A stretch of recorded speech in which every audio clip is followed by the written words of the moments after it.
my British friend, she was telling me that you can't go anywhere alone as a woman. There are certain areas you can't go. You can't go in a taxi alone. You can't, like, you will absolutely, she said, you will absolutely get raped. How do we know? So the only media that any of our media is getting is from Gaza media. And then we heard the shot, and it was in that moment. I'm getting a little bit shaky, but it was in that moment where, again, everything happens in milliseconds.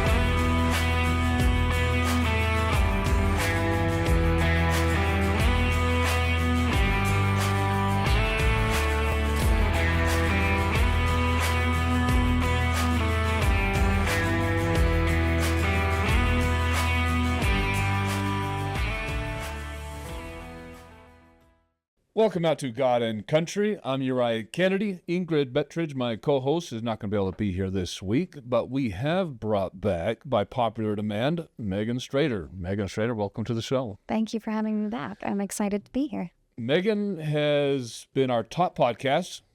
So if you look at all of our podcasts since the beginning, she's been number one. So one of the cool things about bringing her back today is this week we actually hit our official 6-month mark. Fantastic. So that's fantastic news. We've been on the podcast for exactly 6 months this week.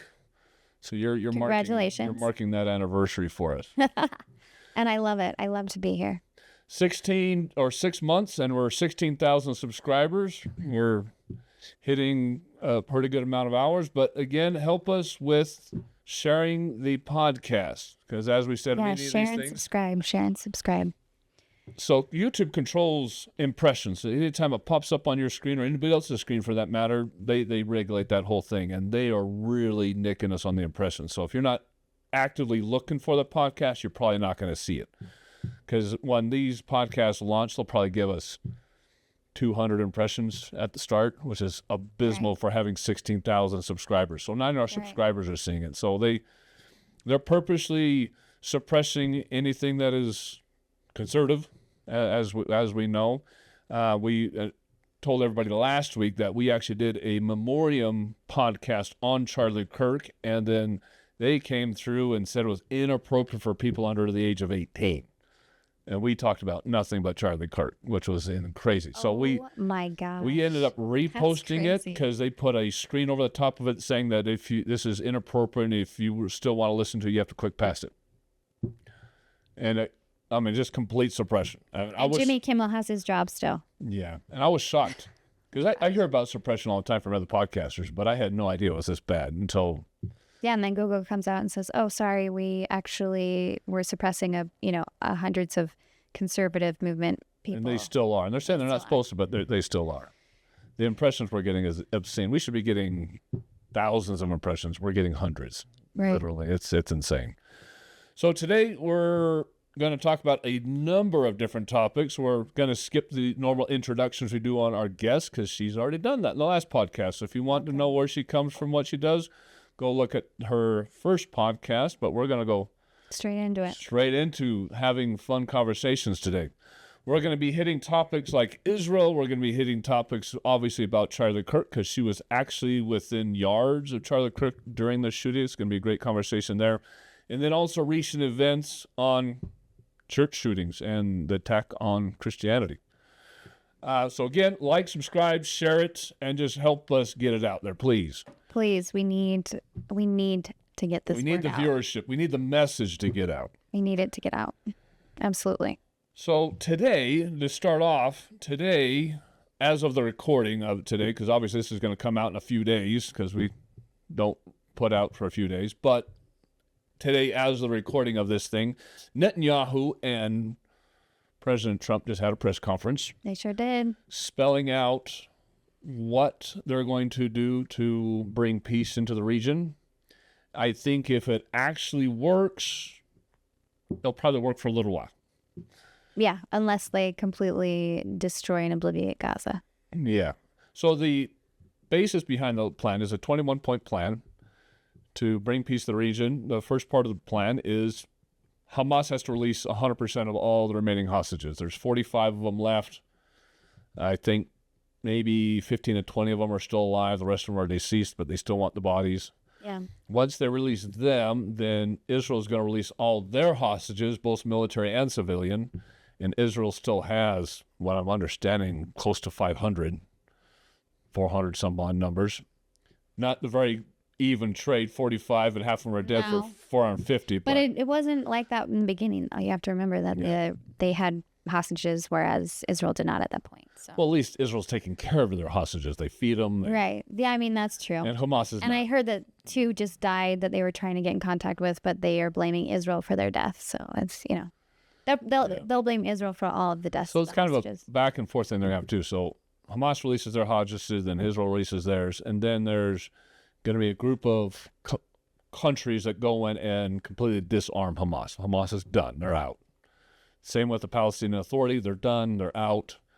Neither one of them can have any footprint at all in government or military at all. They cannot have military. They cannot have any military weapons. They're going to completely disarm them. As it should be. So that they can not have any chance of future attack on Israel, which I think is a Band-Aid. Because if someone wants to attack Israel like they did before, they're just going to get fed the armaments again by Iran, or somebody else is going to do it. Because that's how they got the armaments in the first place. Iran was just shipping them down there and just feeding them. Well, I think I was having a conversation with someone about this, how they were super upset because there are children starving and there are people dying, and that the Palestinians have nowhere to go. And I think my point was that essentially, Israel is a sovereign state. Okay. Mm-hmm. They were attacked first, and they should have the ability to defend themselves, as a sovereign state should. And I think that, people out there are saying, oh, well, they're acting as if they're a hegemon or, like this big, important leadership within the Middle East. And I'm like, are you kidding me? They almost had their people completely wiped out. Now the entire world is turned against them again. They are literally in the middle of people who would love to see them dead. And in my opinion, I think Israel is acting as though, they were acting as though that happened just yesterday, which makes sense to me, because if you look at the psychology of the situation, it almost seems as though they're like, it's PTSD. Okay. In my opinion, I think they're like, okay, they killed a bunch of Jews. They were just living their lives, their respective lives. They came in here and we're going to defend ourselves because we keep giving the Palestinians the benefit of the doubt. And we want to be rid of this because we want to have, a peaceful life, which I think is the Israeli people should definitely have. And it's kind of scary to speak out in pro-Israel right now, or in defense of it. But my personal opinion is that Israel most certainly deserves to defend themselves as a sovereign state, and that they should be given the benefit of the doubt at this time. And quite honestly, the people in Gaza should have been moved in the first place. I think that whole entire situation was so toxic for everybody, for the Palestinians, for the Israelis, and them trying to live side by side, in harmony, pretending like it was going to work out. But really, it never was, because they never really wanted to see the Israeli people live. They've always wanted to see them die. And I just find it really ironic that people out there are talking about how the Jews control everything. How they control the United States and they control the Middle East. And then they're this hegemon. But it's like, are you kidding me? They are completely surrounded by people who hate them. I have somebody who is in Syria. I have a good friend who's in Syria. He graduated from Harvard in Middle Eastern Studies. He was in Iraq, I believe it was Iraq or Afghanistan, and he was taken as a hostage. Him and his best friend were there, and they were taken as a hostage. He watched his best friend die in front of him. They killed him because they don't negotiate. They just kill people. And he's in Syria, and he said he's never seen it worse than it is right now.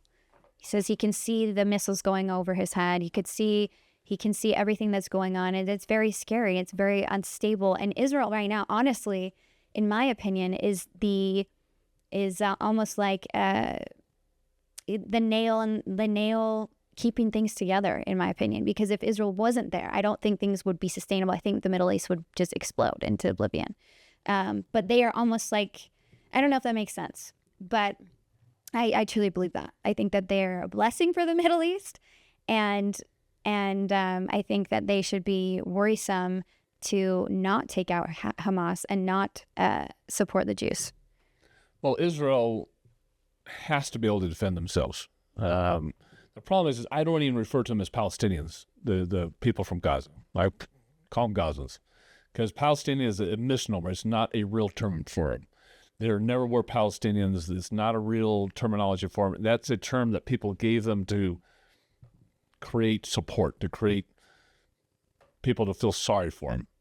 But the Palestine name came from Rome. The Romans actually gave it to the Jews. So the Jews are the original Palestinians, because the Romans didn't want to recognize their religion down there either, because they were pagan. So the word Palestine was given to the Jews first, and it was their terminology by the Romans. The Gazans had never referred to them as Palestinians until into the 50s. And again, it's just a misnomer. The problem we're finding, and this is everywhere on my comment section, everywhere, is people still think that Israel's the one committing the genocide in Gaza, which is completely not true. Everybody's against this Zionism, and they don't even know what it means. And so those are the two big things that everybody's blaming them for. And it says, well, I don't like Zionists. I'm like, well, what exactly is a Zionist? Well, they're trying to be exclusive. They're trying to wall everybody else out. That's what we're trying to do here in the United States, too, by building our wall and having America first. I mean, that's the whole point of this, right? They're protecting themselves. Right. It's self-protection. It's self-preservation. You have, 167 some odd Muslim countries over there. You have all these countries around the world that are Christian, Buddhist. There's one Jewish country on the planet. And they want to blow it off the face. And you want to take it off the face of the earth? Or where you have nothing to stand on. Right. Zionism, all that believes is they have the right to exist. That's all Zionism believes. It's not some fancy conspiracy thing where they're specifically trying to kill off all the Gazans. They don't care. They just want to exist. The other thing I'm seeing a lot of is people are saying that Israel has started every single conflict since 1947. And that is such a blatant lie that people are believing that. And there's no matter what you're going to tell them, they're going to believe it till you're blue in the face. But it's not true, because the Palestinian Authority has started every single one of them. Every single one of them. And the Palestinian Authority has been completely and 100% directed by Iran from day one. From day one. This is a proxy war, and there's nothing more than that. The Iranians do not care about the Gazans. They don't care. That's why Egypt has put up their fences. We showed... Right. They were taking them in at first, but then they stopped. Yeah, we showed up the fences, and they have like 7 fences in a row with cinder block and chain link, purposely trying to keep them out. Yeah. The Saudis won't take them. The Jordanians won't take them. The Pakistanis won't take them. Nobody will take them. Why? Because they're a pariah. They don't like the fact that they live off the state. They live off of government assistance down there. They live off of Israel charity. Also assists them as well. And that's the problem is before this they're living off of happened, Israel. they were living off the U.S. Yeah. They have nothing. When Israel pulled out back in 2005, when Clinton had them pull out, and Israel had to literally go in there with the military and forcibly remove their own people. They left them houses, they left them businesses, they left them orchards, they left them these huge fields of flowers, because Israel's one of the biggest exporters of flowers and orders, census, stuff like that. They had huge, massive farms. But if a Jew touched anything, it was considered desecrated by the Muslims. So they literally just burned it. They completely destroyed their own economy. They had nothing. Well, they still live in like this almost biblical squalor. Yeah, it's like. I mean, they have modern buildings and stuff like that, and there's pictures of modern buildings like that, but they don't have an economy, because their economy is based off of support from Israel, support from the U.S., and support from the Egyptians. And that's how they've been surviving. But to think that they're the ones, or that Israel's the one that's starting these fights is a complete misnomer, and it's an absolute fabricated lie. The Palestinian authorities started every single one of them. And what the people on the left fail to understand is dealing with Sharia law, dealing with Muslims, it is not peace. They're never going to have peace. It's hard for them to have any type of connection with Western civilization. Well, they don't want it. So their belief in the Quran says that you must assimilate. You must join their religion. You must join it. Reading this. If you don't join, you become a slave or you die. Right. Those are the only three options. And people are like, no, they're more moderate than that. No, they don't. They literally are coming here to take over our country and kill us. That is exactly what's happening. That's their entire goal. This is Uriah Kennedy from God and Country, and I grew up around guns. That's something that was just a normal thing. I knew where my father's guns were, and I knew what gun safety was, even from the smallest point as a child. There is nothing that taught me that more than having my own BB gun while growing up. BB guns provide hours of fun for kids and teenagers as well as for adults. But at the same time that is teaching you great marksmanship, it is also teaching you gun safety in a better and safer way. There is nothing better as a father than to be able to go with my children and teach them the skills of gun safety, gun accuracy, and be able to do it in a fun and inexpensive manner. I've always had a Crossman growing up.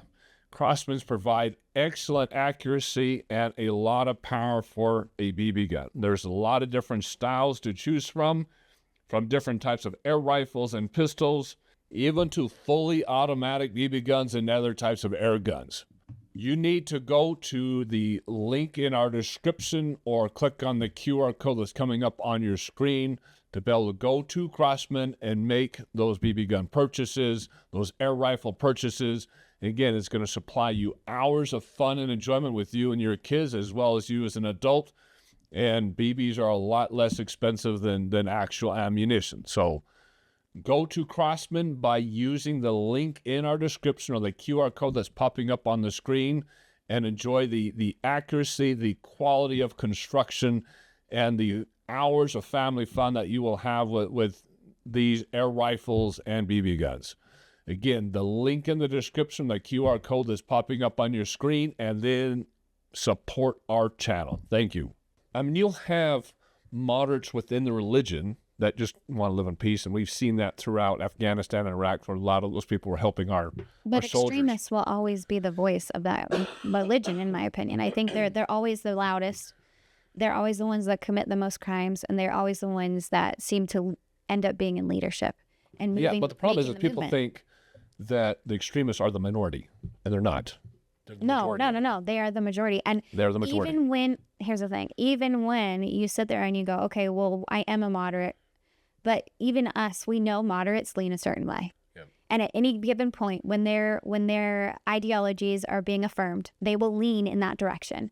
And when it comes down to it, those Muslim moderates that you speak of, they will lean into their religion because they must, because it is born into them. It is ingrained into their mind and into their heart. Being a Muslim, and there's no way it would surprise me. It truly would. It would absolutely surprise me to see a Muslim go, oh no, I want to be set where the Western civilization sits at the end of the day. I want to be over here. The only real legitimate moderates are the Saudis and the people from the United Arab Emirates, because they find money more important than the Quran. Right. And so that's. Yeah. So they're truly moderate because their money's more important to them than the Quran, and they're trying to build wealth. Yeah. So you do have some legitimate moderates there. But I think it was a university. But what happens when the money runs out? Yeah, or the oil runs out, right? Right. There's a university in England that did a poll on throughout Turkey, and I think it was through Jordan, and then throughout England, I think some in the U.S. It was a pretty large poll. And they asked Muslims that exact question. How extreme are you? Do you believe in the Quran literally, that you have to have jihad? Are you moderate about just live and let other religions exist? Yeah. Or are you just completely against all that? They came out in a poll and they said about 65% of them believed wholeheartedly that the rest of the world must convert, that it's full-on jihad. 65% of the people that they polled, and the vast majority of them were living in our countries, right? Yeah. Another 20 to 25% of them were moderates and says, well, if they started to take over, I wouldn't stop them. I'll just sit by and let it happen, right? And that's what we believe in, and if they want to go that direction, I'd support it. It says they won't actively go out and commit the jihad, but they wouldn't stop it. They wouldn't stop it. And it literally came down to like 8% or something like that would say that they're against jihad. See, that's how skewed it was. Yeah. So when you're looking at Israel and but also thinking, how many of those people are just saying, oh no, I don't fully believe in it because they don't want to be caught in a, being like an extremist. Yeah. Because you have to consider that as well. Because you think the polls skewed too because of the answer. Right. Yeah. I think the polls probably. I bet it's like more like 80%. But I personally, I've seen firsthand. I lived in Salt Lake City. I was around refugees from Muslim countries, and they despised me, and they tried to kick my daughter out of the school. And I think I don't know if I spoke on this last time, but it was a really big deal for us. My daughter at the time was a minority in a school in Salt Lake City. And you don't think that. People think Utah, everybody's white. No, there's actually areas where white people are minorities, crazy enough. And she would get bullied, and one day she actually came home from school and told me that a boy came to school and told her that her dad was going to blow up the school. And I remember thinking, oh my gosh.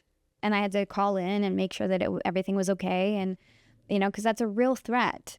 And it ended up being one of the more enlightening years of my life when my daughter attended this school in Salt Lake City called Lincoln Elementary. And I tried to befriend these Muslims. I tried to be kind to them, but they genuinely despise us. Truly. And they were the teachers in the school. And they tried to get my daughter kicked out of the school because she was white. She wasn't doing anything wrong. She wasn't, not abiding by any of the rules and everything. She's a great student. I was a good mom. There wasn't anything we were doing wrong. They just didn't like us because we were white, because we were of Western civilization, because we were American. And I even, volunteered to help on field trips and things. And it was always so interesting because they just genuinely despise us. I mean, the way that they looked at me, the way that they expressed themselves you towards haven't seen me. anything yet. So that's just in Utah. That's what I'm saying. That's just in Utah. So I'm heavy in the medical industry. That's what I do for a living, and I travel extensively. And I have a lot of clients in Detroit. And I go to Dearborn all the time. Dearborn is completely Muslim now. It's you drive down the streets and the billboards are all in Arabic. It's just. Are you serious? No, serious. The signs, the street signs, the advertising billboards. It's all in Arabic. Most of the restaurants in Arabic, and then now they are doing the prayer calls 5 times a day, 5:30 a.m. on up to 8 p.m. or something like that.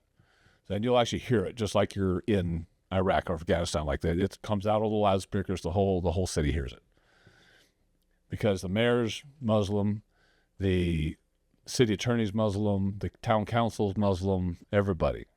The school board people are all Muslim now. Everybody is. And then you go up to Ilhan Omar's district in Minnesota, it's even worse. And that's why she remains in office.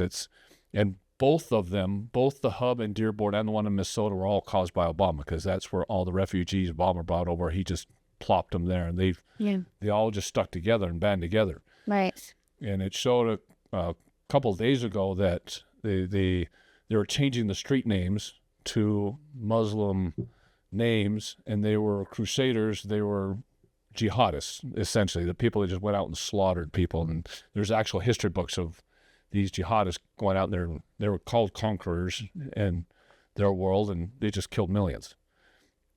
And the city council and mayor said, we're going to change the street names to represent these people.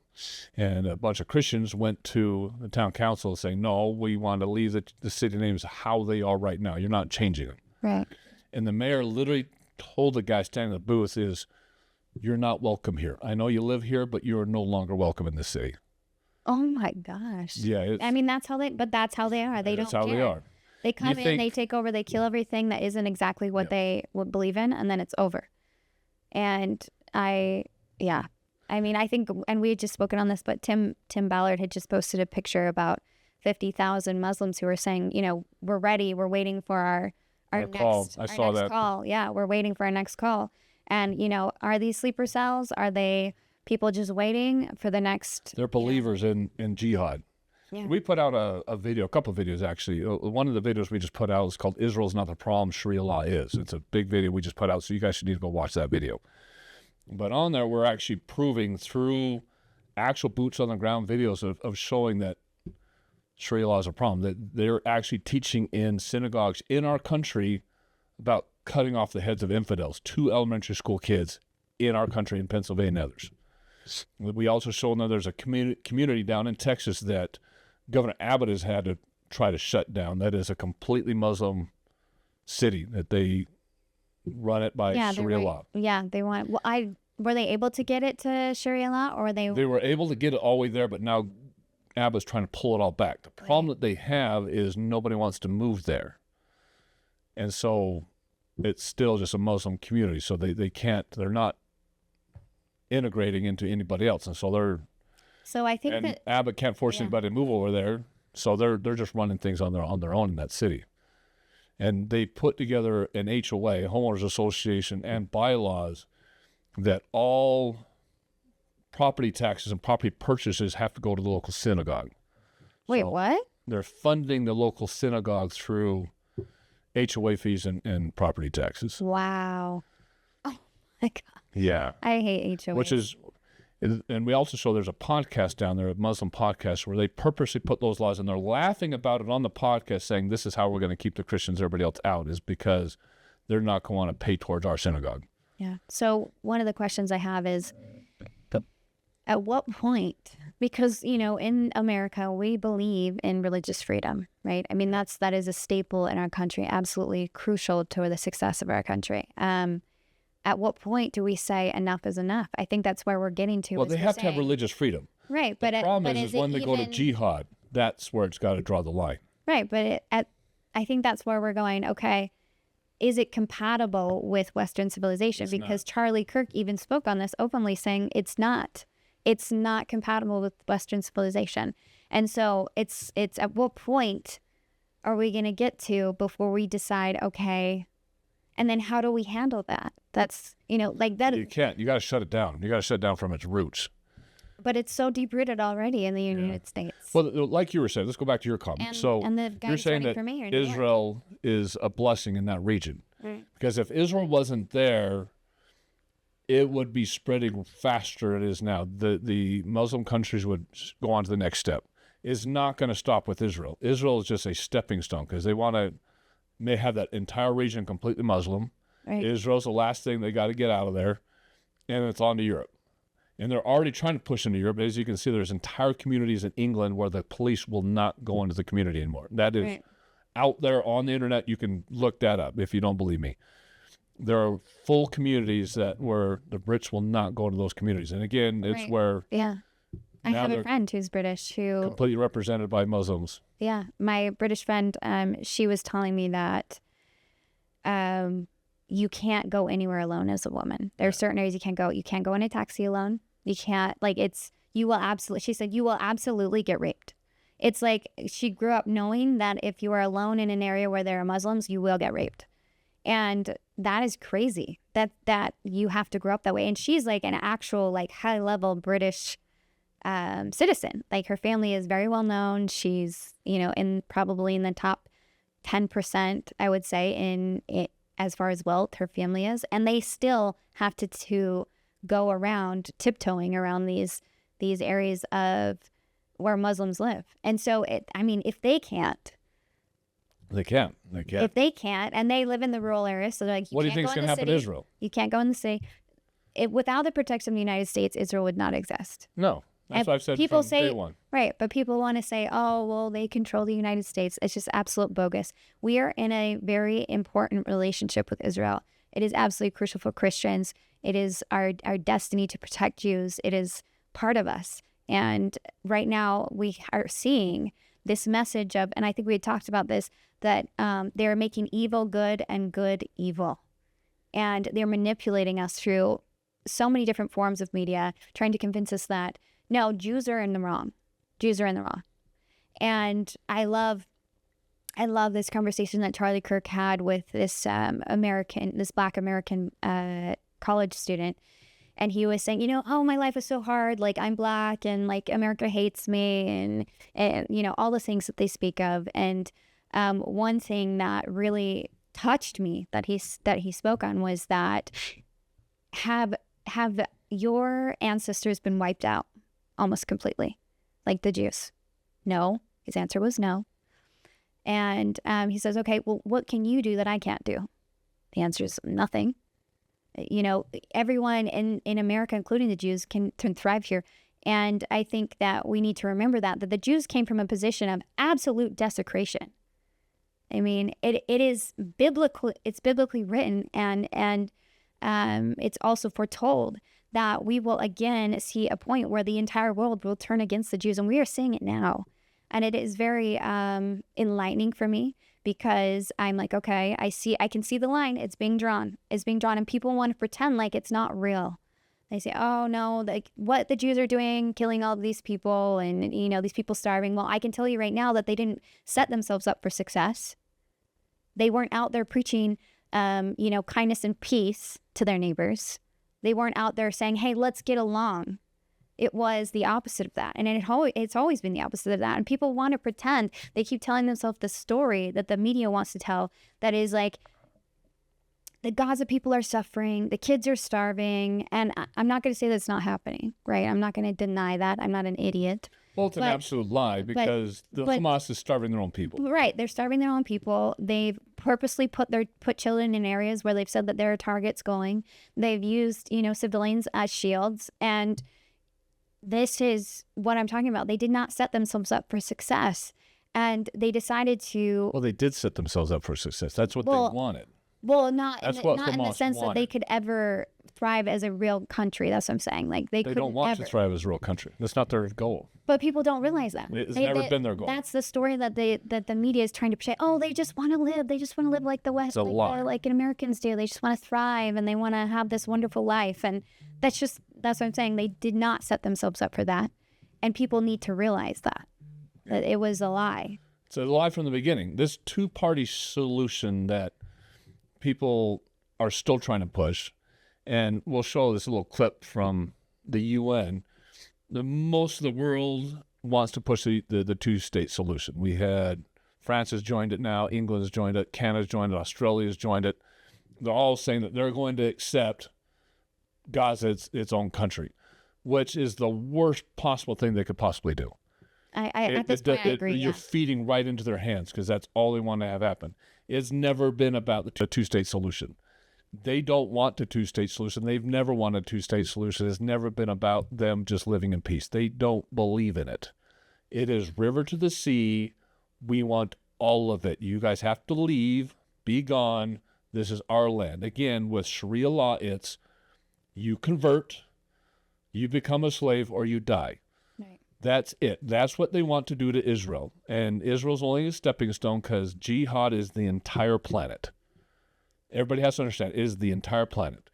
And they will say it. And you can look this up, and you'll see many of their imams preaching this thing, is that we're either going to breed them out or we're going to jihad them out. Right. That's their goal. And right now they're breeding England out, because they're having 8 kids to England's 1. And it's working over there. Yeah. And they're going to try to do it here in the United States as well. Well, we cannot let that happen. Yeah. So this crap about AIPAC, I hear all the time, AIPAC controls the U.S. government. AIPAC has bought everybody, that the entire U.S. government's in AIPAC's back pocket, Israel's back pocket, and all the politicians are corrupt because they're all feeding into it. And then even I'm getting paid off by AIPAC and all this. It's all crap. It's all a lie, because you're anti-Semites.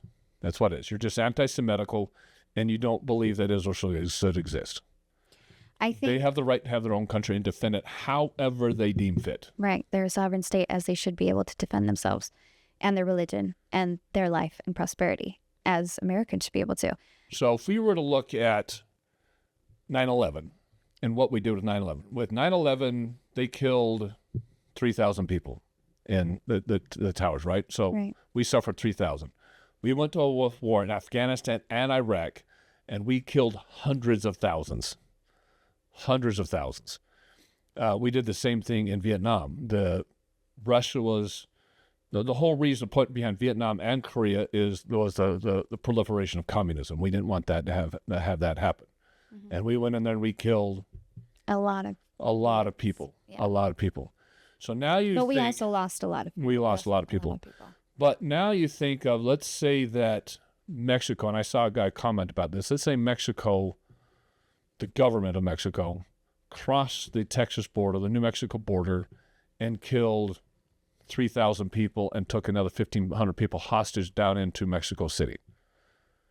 What would we do? I mean, you wouldn't see the end of it. We would annihilate Mexico. It would Right. be a full-out war. We'd Yeah. be incurring clear down to Panama. Right. It would be no holds barred. Just by killing 3,000, which is the equivalent, population-wise, as if of what happened on October 7th. Yeah. And we're restricting Israel. I mean, I think you make a good point. I think you make a really good point. And I had spoken to someone about this recently, where they don't feel that the reaction of what's been going on is, like, and every reaction has an equal or opposite reaction. And I think what we're seeing is an opposite reaction, and me personally, I think that the Jews have a right to defend themselves. And Well, everybody's slamming Netanyahu. but also, well, yeah, of course they are, because the only way to annihilate the Jews is to defame their leader and destroy him. Yep. And so, of course, they're going to completely destroy Bibi and make him out to be this this Genocidal hostile leader. takeover person who wants to destroy all Muslims and Palestinians or whatever you want, Gazians or whatever you want to call them. But the fact of the matter is it's just divide and conquer at this point. And you not only have the Middle East that are supporting this, but you also have China and Russia absolutely petting this media front that's going on, where Sure. Bibi is horrible, he's the worst person ever, how dare he do this to the Muslims. And it's really interesting to watch how Russia has reacted to this too, because they have stakes in this, because the worse it gets, the better it is for Russia, because Exactly, the 'cause further we're divided. right, we're divided. And They would love to see us get into a two-front war. well, they would love to see us not support the Jews. They would love to see us not support Israel. What they want to have happen is us to support the Jews so much that we go to war against the entire Muslim world. And then Russia and China team up and attack us and force us into a two-front war, one against the Muslim world and the other against Russia and China. Right, which would be devastating. They fully believe, because they've played this thing out. Trump would not deal with that for a second. He'd just blow them. He would be like, Yeah, well, we're going to red get button, into that here. red button. It'd be the end of the planet, because we're going to get into that problem here as well. Yeah. But I get a lot of people that really just straight up don't think Israel should exist.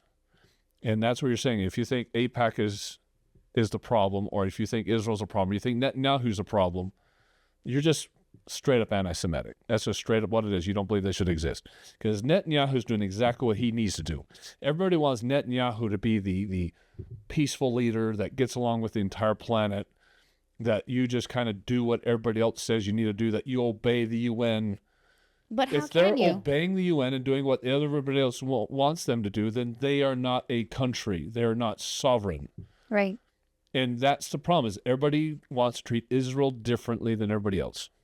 Well, that's because a lot of the people on the planet would They love to don't see believe them they're a blown up. sovereign country. Well, they don't care about them. So it's like, of course they would want that. Of course they want them to Netanyahu's doing the best thing he can for his people. He doesn't care about the Palestinians. He doesn't care about any other people but his people. Right. My people, I'm protecting them. I don't care what happens to anybody else. As He's he doing should. what he can for the Gazans because the rest of the world's making him do that, not because he cares. And everybody's like, well, that's the problem. Like, no, that's what he should be doing as the leader of Israel. because France would do the same thing, and England would do the same thing, and Germany would do the same thing. Honestly, he's They taking care on the about their own leadership for those people. No one else is taking leadership for them, and actually, Bibi has taken leadership for them for a long time, and they've helped the Gazan people. So it's, and again, here he is trying to take on the leadership to help support them when he's trying to support his own people who are literally being murdered and killed, not only within their own country, but also in the United States, where they're being gunned down in DC, right in front of, Jewish historic places, buildings, right in our own country, where people are saying, screw the Jews. And you have Harvard and big, big colleges speaking out against Jews. And it's like, I'm sorry, but if you can't see the full picture, you are blind. And it's not even just, but it's not even just like liberals that think this. There's a lot of people on the conservative side too. A lot of people on the conservative side who are being blinded, completely blinded. And it's honestly really sad to see, because again, like that statement, evil is good and good is evil. And I believe that's how they've manipulated not only our media, but also other countries to support them in this fight. And it's also how Russia is getting away with all the crap they're getting away with. They're amazing at it. And I love that, Putin came out and said, oh, we can't fight, the Western media. And it's like, that is BS. You and China have come in here. Even when Charlie Kirk was assassinated, they came in and they were spewing tons and tons of cyber attacks on people, tons and tons of crap, tons of bots all over the country trying to divide us into a civil war to try and tell us that. So that's why, and I know we'll get to that at some point, but everyone wants to see Israel gone. And I think people just need to remember that. Everybody wants to see Israel gone. It benefits everyone in that specific area, especially communism, especially socialism. It benefits all of them to see Israel gone. And because you have this incredible relationship that we have had with Israel for a very long time. And I think we talked about this too, about, the rise of Nazism. You will see a massive rise in the Nazi movement if the Jews are gone, if we don't support them, if we aren't there to defend what is right.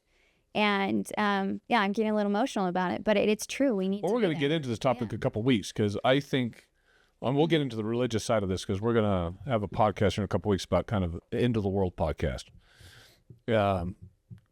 Christ's second coming type of podcast. But everything starts and ends with Israel. Everything starts and ends with Israel. So it will never get to the point where Israel gets destroyed, because that's the catalyst right there. That's when God says, you're done. You're not destroying them, period, end of story. So, but we'll get into that next podcast. But again, going back to Netanyahu, everybody wants him to be this lapdog for the rest of the world, that you obey the UN, you obey your neighbors, you obey everybody else. Well, not a single other country would ever do that. They said, well, you got to not try to kill the civilians. That is not his problem. He's doing it, not trying to kill the civilians in Gaza, but is not his priority. Yeah, but if they didn't want civilians to die, they would get the civilians away from military targets. But they provided like flyers and stuff, and they will send out tweets, and they will send out, hey, we're going to do this. Please move your civilians. And there's videos of that. Hey, we're going to bomb this place, and people are actually showing it on their cell phones and running, which is crazy. But again... But that tells you they don't actually care. They don't care about their own people, because their own people are cannon fodder to their end goal. That's all the Gazans are to Hamas. They don't care about their own people. They're bait. They're like just bait at this point. Well, it's narrative, right? They want their own people to die because that's what they're going to push out in the media. Many people don't understand this, though, but media is not allowed into Gaza. You have to be from Gaza to be a media person in Gaza. So CNN, Fox News, you name it. If you are not from Gaza, you cannot be a media person in Gaza. So how do we know? So the only media that any of our media is getting is from Gaza media. Okay. So they're controlling the narrative, they're controlling the story, they're controlling everything. So there's nothing, absolutely zero truthful coming out of Gaza right now. So the death tolls, who's dying, how many's died, the videos that you're seeing, it's all from Gaza media. And the other Middle Eastern news networks are just pushing the same narrative. Well, they ship it right over to Al Jazeera. Yeah. And Al Jazeera pushes it out, and then Fox News and CNN and MSNBC and BBC, everybody else picks it up from Al Jazeera. Why? Because there's the only source of news. It's the only source of news coming out of Gaza. And you can check me on this thing. Go over there and find out. There's no journalism is allowed inside of Gaza right now. None. That makes perfect sense. None. You can check my facts on this. No, that makes perfect sense that they would do So one of the things I learned growing up as a kid, and particularly in Scouts, was to be prepared. And particularly when it comes to my feet. You do not want to be out in a situation where your feet are incredibly uncomfortable and makes you absolutely miserable, makes the rest of the day absolutely miserable. So you have to go out there in the right equipment, whether that's hiking in the mountains, whether that's fishing on the stream, it's working out in your garden or out in the yard, or it's going out on the town or to the nearest rodeo in a nice pair of boots. You have to go out prepared so you look good, feel good, and most importantly, it is comfortable. Because again, there's nothing like being miserable walking around all day long. We want to introduce you to 3 different companies that are supporting this channel. We have Durango Boots, which provides the best Western wear and boots that money can buy. So you'll have the look, the feel that you want. There's also Rocky Boots for that great mountain wear, that hiking wear, and just getting out into nature and being prepared for what you're confronting.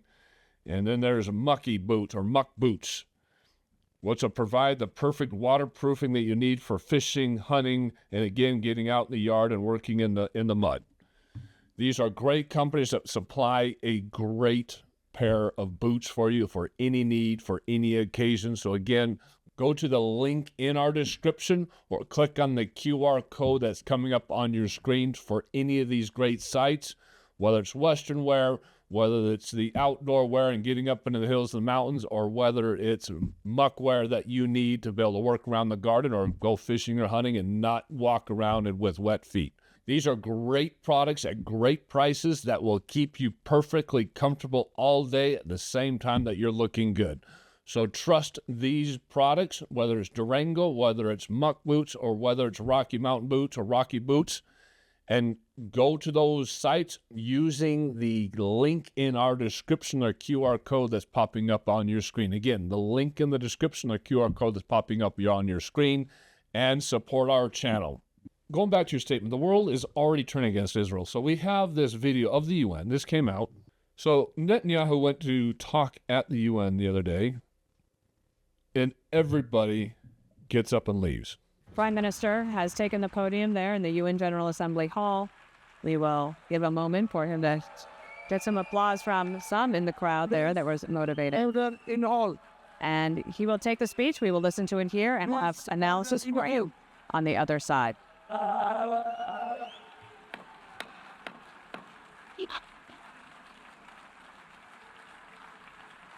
Please, order in the hall. Wait for that. Please, order in the hall.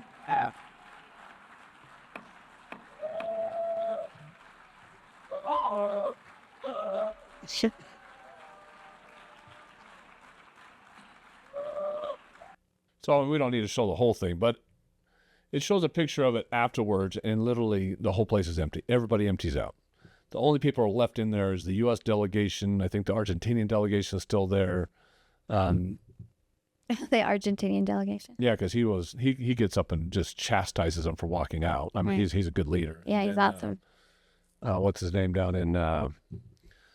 It's got the big prison, Costa Rica, that where Trump's sending all the prisoners down. They got that. Oh, yeah. It's slipping getting my my mind mind now. he was his delegation was obviously there. Yeah. There's a few others, but 90% of everybody just gets up and walked out. So they all stayed there for when the leader of Hamas called in, and he zoomed in because he's not allowed to come into the United States. Trump made it so he can't come in. So he can't attend personally, so he has to zoom in. Yeah. Everybody was there. Everybody applauded. The whole thing was like this standing ovation for this terrorist from Hamas. And then Netanyahu was next. He gets up there and everybody leaves. It's crazy.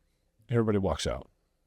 It's so And backwards. I guarantee there's a lot of people watching this podcast, and you guys are going to be in my comment section saying, yeah, well, we approve of them because we don't support Israel. You're the problem. it's almost, it seems like it's a double standard a little bit, because you have, Putin shows up. I think he came to, which summit did he go to? I'm pretty sure he went to the G7. the G7. And that didn't happen to him. And do you know how many Ukrainians have died? Yeah. 1.5 million Ukrainians have died. 1.5 million. I think that's how many Russians have died, because No, that's no, there was, I literally just read it. Yeah, I just read that was their loss that they've acquired. I mean, maybe that specific quote was wrong, but from what it said, that was 1.5. So it seems like such a double standard. And again, maybe it is anti-Semite. It's just me. I don't know. People just don't want Israel to exist. That's period. They don't believe in the state. I mean, it was established by Britain way back when in 1947, and nobody has given them the right to exist since. Well, I think the question we should be asking ourselves is, why are people cheering for somebody who started this war? And why are people cheering for someone who does not care about them or their future or their life? And also, why are we cheering for, or why are we not cheering for, Israel? And then also, not cheering for, Russia. I think there's this kind of relationship I'm seeing where they're trying to, again, and I hate coming back to this, but evil is good and good is evil. But, you have Russia and Ukraine going after each other. And then you have, Hamas, who's created this entire tragedy themselves. They started it. And yet we are cheering this person on, and we want to see them thrive, and we want to see them, come out of this on top. That is the complete opposite of what we should be thinking. I don't understand it as well. You have the entire free world. So you have the United States, Canada, England, Australia, capitalistic countries, have some socialism tendencies towards them, but they're still the free world, right? And they're not supporting the only free country in that region. Yeah, it's bizarre. It's wild. Where is this affinity for Muslims and Sharia law? Why is there such support for that?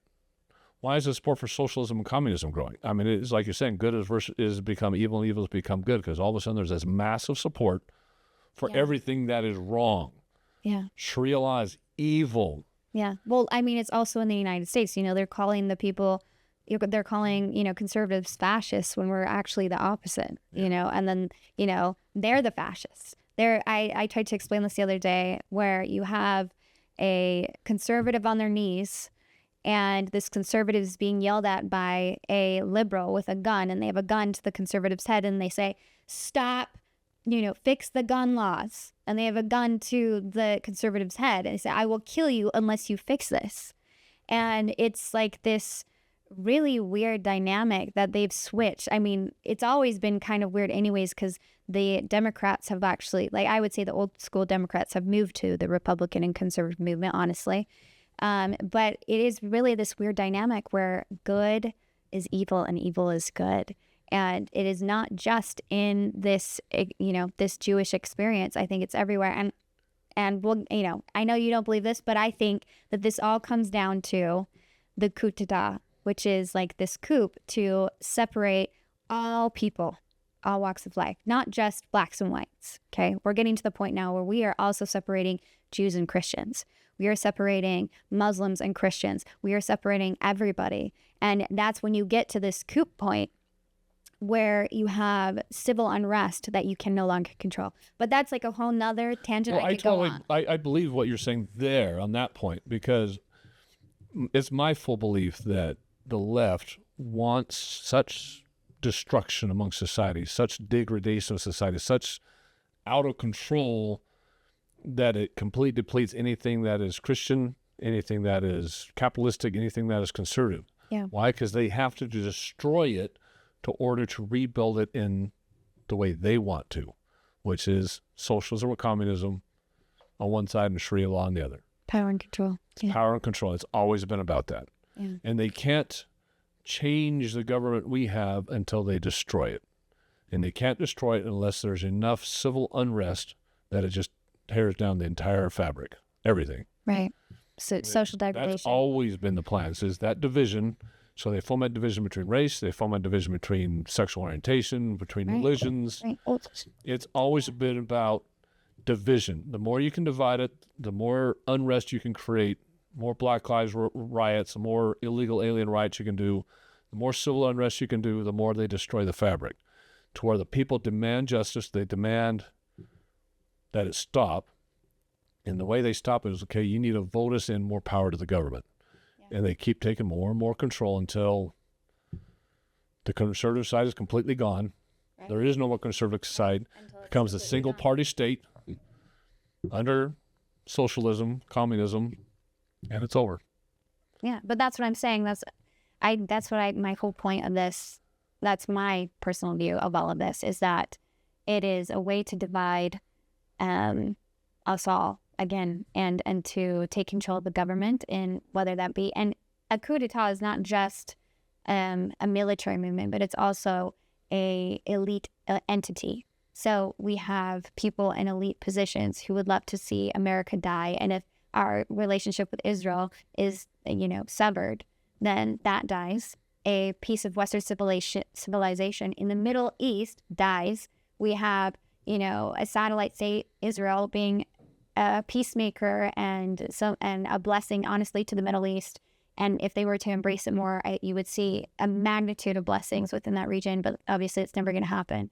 But with dividing all of this and conquering is, and I think we talked about this the last podcast where I said it's the triangle, where you have you have Ukraine and Russia, you have the Middle East, and you have China and us. And then what it does is it creates the final peak, which is the civil unrest within the United States, where we no longer have law and order.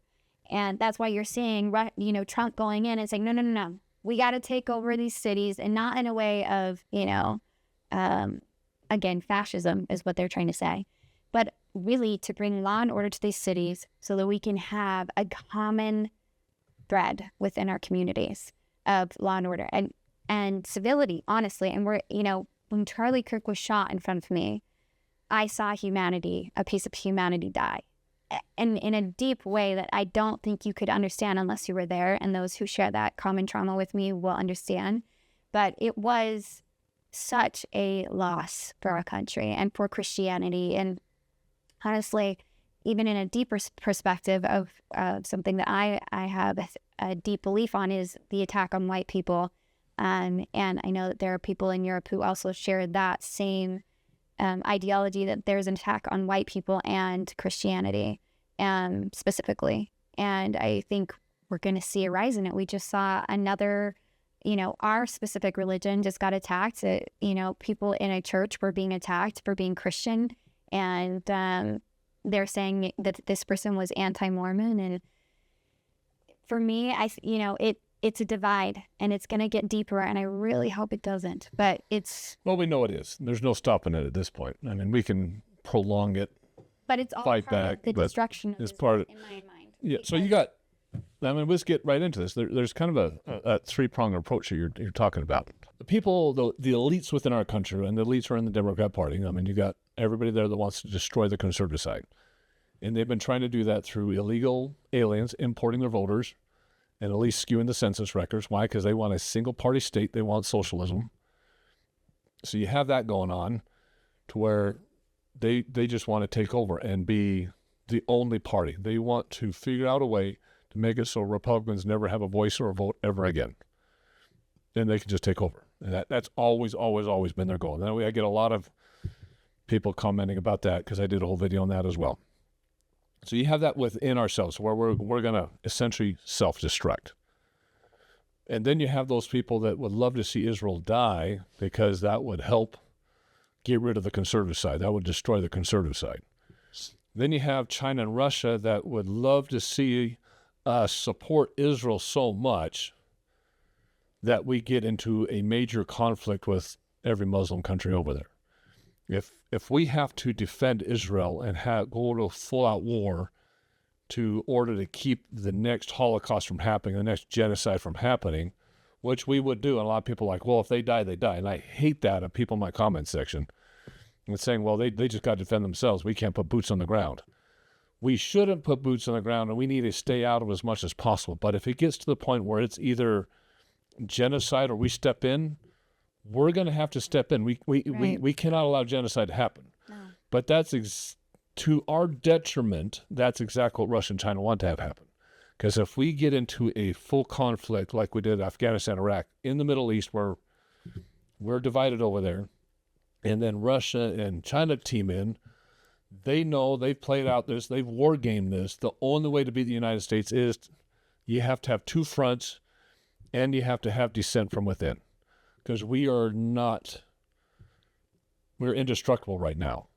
Unless they nuke us, we're indestructible. They cannot attack us. Our military is too big, and there's too many people with guns in our country. They can't invade. They can't destroy us.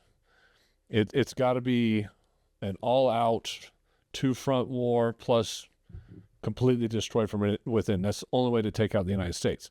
And that's exactly what they want to happen, because they want to be the superpowers, and they don't want us to be the superpower, and it's never going to happen the way it is. So, their entire goal is to foment enough unrest in the Middle East that we go to war, and then they can step in and try to debilitate us in other ways.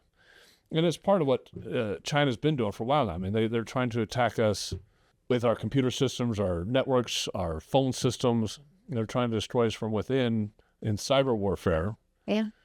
That's what they're doing. That's what they're doing right now. They're doing a very good job, I will say. They're raising your children, so there's that on social media. And we just saw that. Propagating the most insane crap on these social media platforms and teaching your children that, it's okay to hate Jews. It's okay to hate people of different religion. It's okay to hate, people of different backgrounds and different political ideologies. That is what is being taught on social media, and it is disgusting. Yeah. And it is a virus, and I'm honestly disappointed that Trump is creating an opportunity for TikTok to still be in the United States. I think that should be gone. I think it is absolutely, no matter the amount of security that they have in it or the amount of data, digging that they say they won't do, I still think it is absolutely the worst. So I'm a free speech advocate too, and there's too many platforms on there, and it's too big of an economy. There's a lot of people making a lot of money on TikTok. I don't know how they're going to control the data side of it, but it's got to be completely. That's what's so interesting is you have that exact moment where we are conservatives and we care about free speech, we care about freedom of religion, and we believe that these people should absolutely have the right to speak. It just can't be controlled by Russia or for a communist country. Right, but they're taking the advantage of our system. Yep. And it's actually degrading our system. They're using it in the way to benefit them, and then we go, oh no, we love our Constitution. We love our Constitution. We love what it preaches. And they're literally manipulating us into doing their job. Do you understand? Yeah. They're actually manipulating it. Oh, no. We're conservative. We care about these rights, and we absolutely should. But they're actually taking it to their advantage because they know that it is something we care about. Let's twist the narrative here. They have to support. Let's use it against them. Let's put our spy bots in there. But I don't know exactly what they're going to spy bot, because they're going to get a whole information about mom and dads that take the kids to school and go to work. And maybe. Or maybe because the military is not on TikTok. So I don't know what they're going to do, because the vast majority of what's on TikTok is just normal everyday businesses advertising their business. So I don't know how much information they're going to get from anybody. You got your normal plumber down the street that advertises, and stores advertising TikTok. Here's a good It's example. another Instagram. So is they took Pokemon Go, and they were able to map out areas in the United States they never would have been able to map out, because people were going around and using that. There's that nowadays. I know, but there are some things that maybe what we don't realize are actually a negative to us. Yeah. And I'm for free speech. I'm for free, expression. Nothing's secret anymore, because even Area 51's on Google Earth. You can see everything nowadays. You think that, right? Yeah. But I still think there's a lot that's secret. Well, maybe. But the issue is they're not only attacking us cyber-wise, but this article just came out, and we'll just kind of show this one, where China is proliferating nuclear arms. Now, they were supposed to go into a treaty with Trump, but as it says here, China recently rejected President Trump's offer to discuss nuclear arms reductions. Yeah. And then right after that, Beijing decides to have a parade where they go and show all their new ICBMs. And then they were putting forth this excuse saying, well, according to our treaties, we're only doing minimum proliferation so that we can be on a defensive posture only. Because the agreement originally was that you're never going to go on the offense. It's defensive only. You're never going to be the first strike. And that's kind of the way it's been between U.S., Russia, and China is everybody's on this never do the first strike posture. Because if nobody does a first strike, then nobody attacks. But now China is trying to excuse it by saying, well, we're trying to increase it because we're afraid of a two-front strike from both Russia and the United States. And Trump's like, Russia's not going to attack. You guys are in bed with Russia. But they're like trying to play it off like, well, that's not always going to be the case. And so they're trying to increase their armament based on a two-front attack. So now they've got these huge ICBMs that can reach the United States. They've had them, but now they're a lot more advanced. In fact, it has it in here. Right here that says, the report says the DOD estimates, and you guys can read this with me, that the PRC, or the China, will have over 1,000 Operation Nuclear Warheads by 2030, much of which will be deployed at their higher readiness levels and will continue growing its force to 2035, in line with its goal of ensuring People's Liberation Army modernization is basically complete that year, an important milestone on the road to Xi's goal of world-class military by 2049, which means that he wants to be bigger than the U.S. Army, U.S. military by 2049.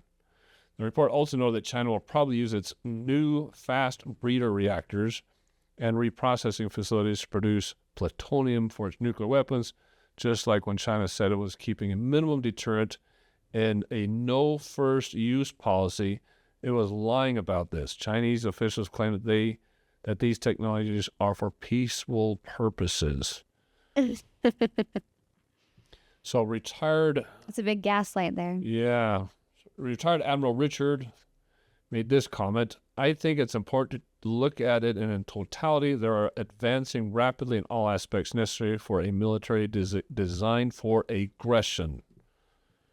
The new information, all publicly available, has shown that the Admiral was right when he sounded the alarm several years ago. And he just goes on to say that the nuclear world says that no, even though they're mouthing off saying that we're never going to do the first strike, it's for protection only, it's for a two-front. He goes right on and says, no, this looks like it's purposely for aggression.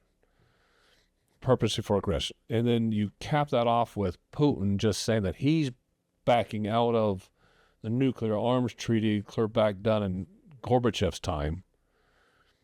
Because he changed that already. Because he doesn't trust the United States anymore. So now Russia's proliferating, and that's nowhere in the news, that Russia's proliferating their nuclear weapons now. China's doing it. So there's this whole nuclear weapons race again, just like what was happening during Reagan, and nobody's talking about it. Yeah. Russia right now has already changed their treaty, their nuclear treaty, though.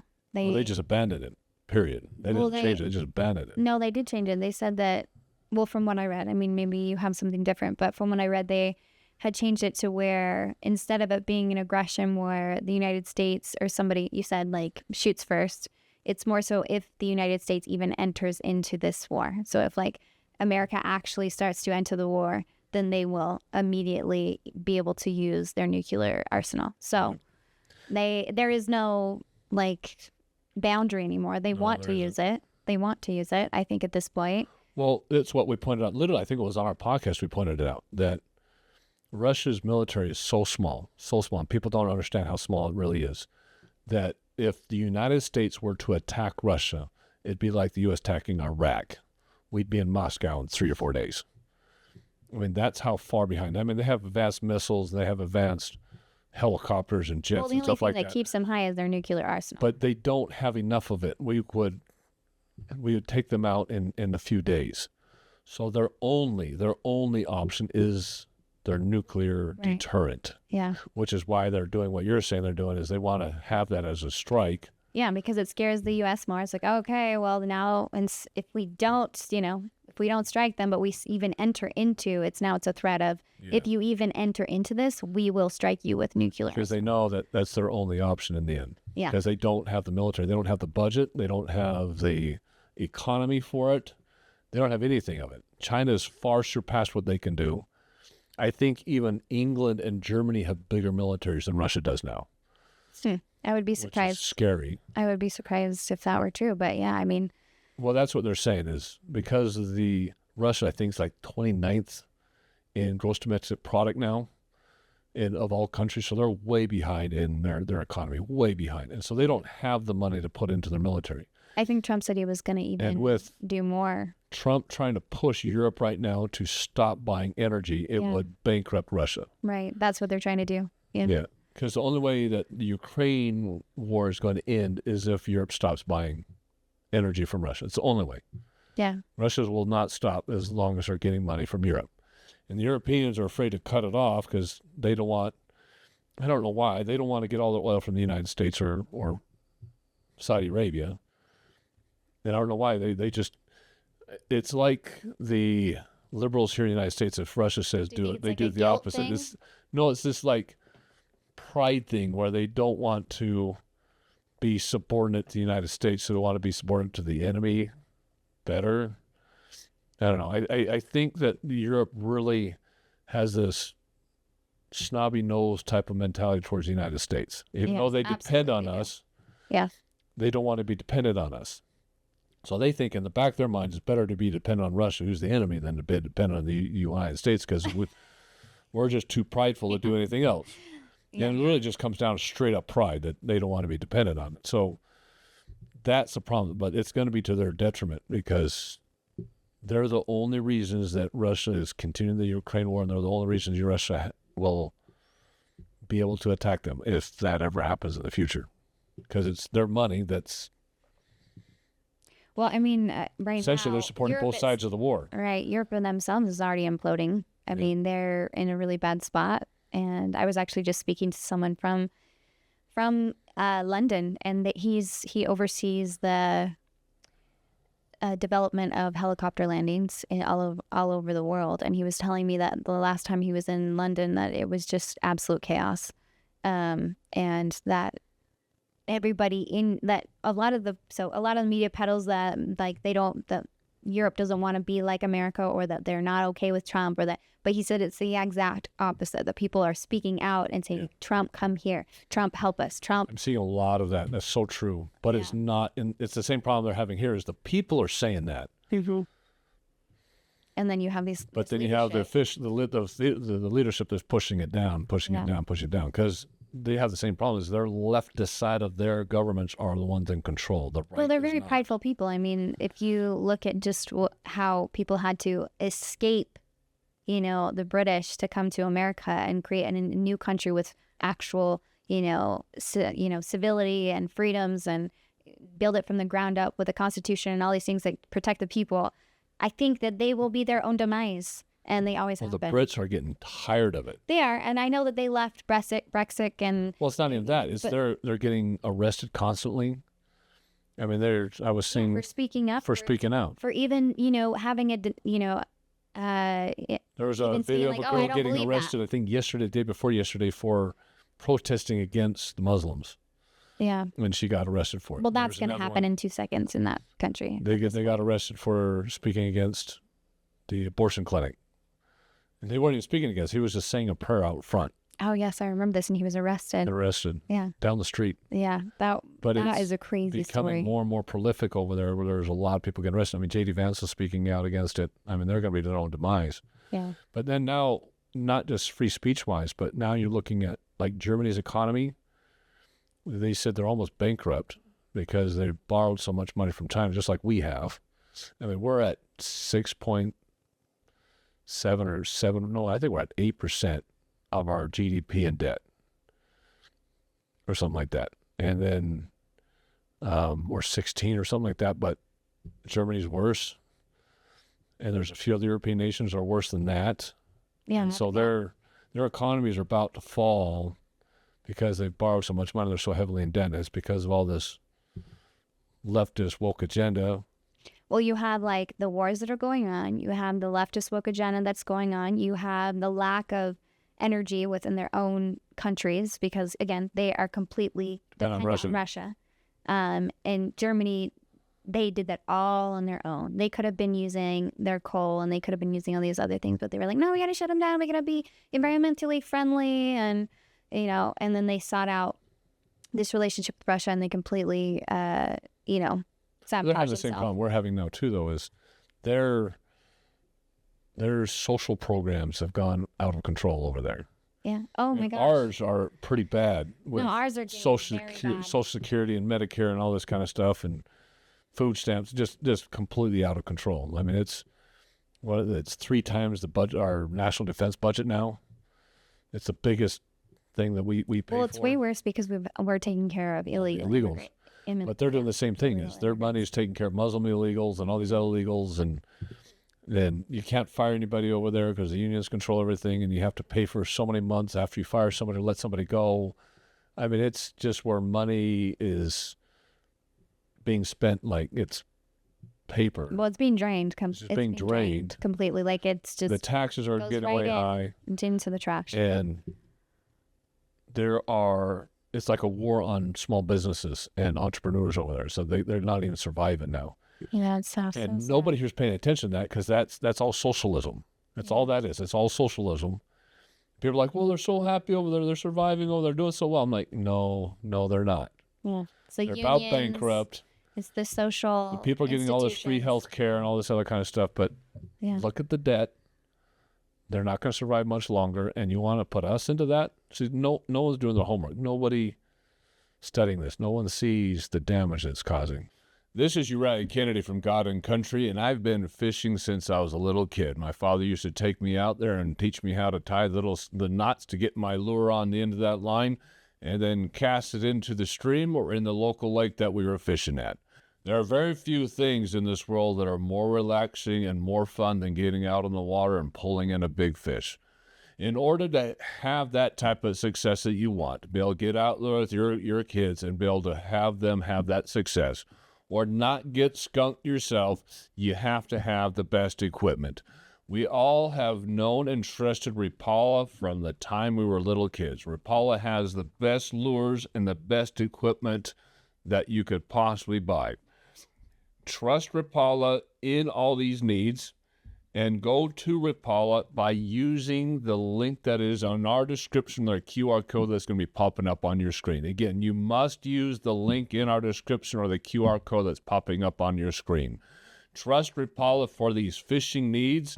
Again, any type of lures, tools, knives, clothing, and apparel that you will need, you can go to Rapala and get those needs taken care of. Enjoy the water and enjoy being out there with your kids and be successful at the same time, because there's nothing like getting skunked, but there's nothing more joyous than pulling in that big fish. So trust Rapala for those fishing needs and go to Rapala right now using the link in the description, the QR code that's popping up on your screen, and thank you for supporting our channel. I think they know that they have, I think there's some people within those countries that see their demise, but they're not in a high enough position to, reverse it. Well, I think some people do care, but there's like, again, I think we talked about this, like there's like this invisible elite entity that is, perpetuating this ideology of like these woke ideologies, division, Muslims, race. And it's not just in the United States, right? It's becoming all over that they're doing. Well, they think they can just keep taking more and more money from the people. Yeah, well, and that too. I mean, let's take their money away. Let's take their religion away. Let's take their freedom of speech away. Let's take their ability to have community, like having, diversity within your communities. We call that communism. It's called communism. It's exactly what it is. It's just what they want to do. That's been their goal from the beginning. Yeah. Destroy society, debilitate it so badly that there's no other option. Yeah. We take control of single party. Oh, you can't take care of yourselves? Let us take care of you. There you go. The socialist We're just a few steps behind Europe right now, because Europe's going to hit it before we do, but that's the push, and nobody sees it. I will say, though, on that note, in the United States when Charlie Kirk was assassinated publicly. He was murdered. A father of two was murdered publicly. It did ignite something that I don't think they realized would happen. No. It's awesome what it ignited. Lines at churches, people picking up their Bibles, people picking up their scriptures, speaking to God for the first time in prayer, going to church for the first time in 10 years, looking into religion, thinking that God exists. Again, I'm not saying that him dying was a good thing. I will never believe that because a family has been destroyed, whether they want to, Erika Kirk is an incredibly powerful person by herself, but a family has been destroyed. A father's been taken from. Yeah. But it has ignited a great spiritual uplifting awakening in the United States and the world. I mean, people all over the world. No one ever thought that was going to affect the entire planet. No, they did not think that. And I think, Marco Rubio was speaking on it, and he was saying that everywhere he went, people were like, we are so sad. We send our condolences. We love Charlie Kirk. We loved his movement. We love TPUSA. We love the conservative movement behind him. Germany, Yes. People are finally speaking up, and they're, in Korea, it's amazing what the movement that's happened from that. And thank heavens something good came of it, because what a tragedy, what a loss for society in the United States to lose such an incredible voice for not only a conservative movement, but also for, Christianity as a whole. I just did a video last week. I put it out last Thursday. The shock to the system that we all needed is the name of the video. You guys can look it all up. Go look up that. It's Charlie Kirk, the shock to the system. And on that video, I kind of explained that God kind of put that catalyst out there on purpose. So I explained on that video that I totally believe in a pre-earthly existence, and that certain people were brought forth and say, okay, it's going to get to a point where it's going to be getting pretty gloomy. It's going to get where everybody's going to be thinking that the left is winning, that Satan is winning, that all this is moving so fast in that direction, we're not going to be able to slow it down. And he went to certain people and says, I'm going to need to buy a few more years, just a few more years before Christ's second coming. And I need you to be that catalyst. I need you to be that person that wakes up the world, that opens up eyes. Yeah. Are you willing to accept that mission? And I can guarantee you Charlie was that mission. And he went to Eric and says, I'm going to ask you to do the hardest thing. You're going to be devastated. It's going to be the hardest thing you've ever done. But I need you to pick up that baton and run with it after I take you. Right. He said, this is what's going to happen. This is going to be the mission. But he says, only through the martyr am I going to be able to wake up the planet and buy myself a few more years. Are you two willing to accept that mission? And I can guarantee they both said yes. Yeah. Christianity has stormed forward since then. Stormed forward. And I've said this multiple times. It doesn't matter if you're Mormon, you're evangelical, if you're evangelist. Doesn't matter who you are or what Christianity you are. We all believe in the same base. Yeah. We all know who Christ was. We all know he died for us. We all know what the basic plan is. Now, our baptisms are different. Our faith versus work is all different. Everything else can be different, but it does not matter anymore. But the fundamental basis of each of those religions is Christ. We are all on the same base, and we've all got to start sticking to that and sticking together and stop making fun of each other and sticking to the base. Because if we don't start sticking together, the problem we're going to have is all the Muslims are sticking together, and all the people that want communism or socialism are sticking together, and we will get decimated. Absolutely. If we don't stand because together. They don't care about killing millions of Christians. They don't care about that. They'll kill us, they'll take us out, and what will be left will be the Muslims and the communists, and then it'll just be a fight to the death. It'll be a fight to the death between the two of them. Yeah, and That's it'll all be. It's going to be. Yeah. Oh my gosh. And we see that right now in the violence on the left right now, because they cannot argue with us, they cannot debate with us, because evil can never win over light. It will never win. Not in a debate, not in words, not in anything. They always will have to resort to violence. That's the only way they can win. Yeah, they have to shut us up. They have to shut it up, because they can never stand on their own. They do not have the facts. They do not have the truth. They do not have the virtues. They do not have the righteousness. They don't have any of it. They'll never be able to stand up, not once. And so they have to resort to violence. But the problem is we're seeing now is they're getting more and more violent. They're getting more and more bold as they go along. Yeah. And I'm seeing more videos of people in the streets just wearing a MAGA hat getting pummeled. Yeah.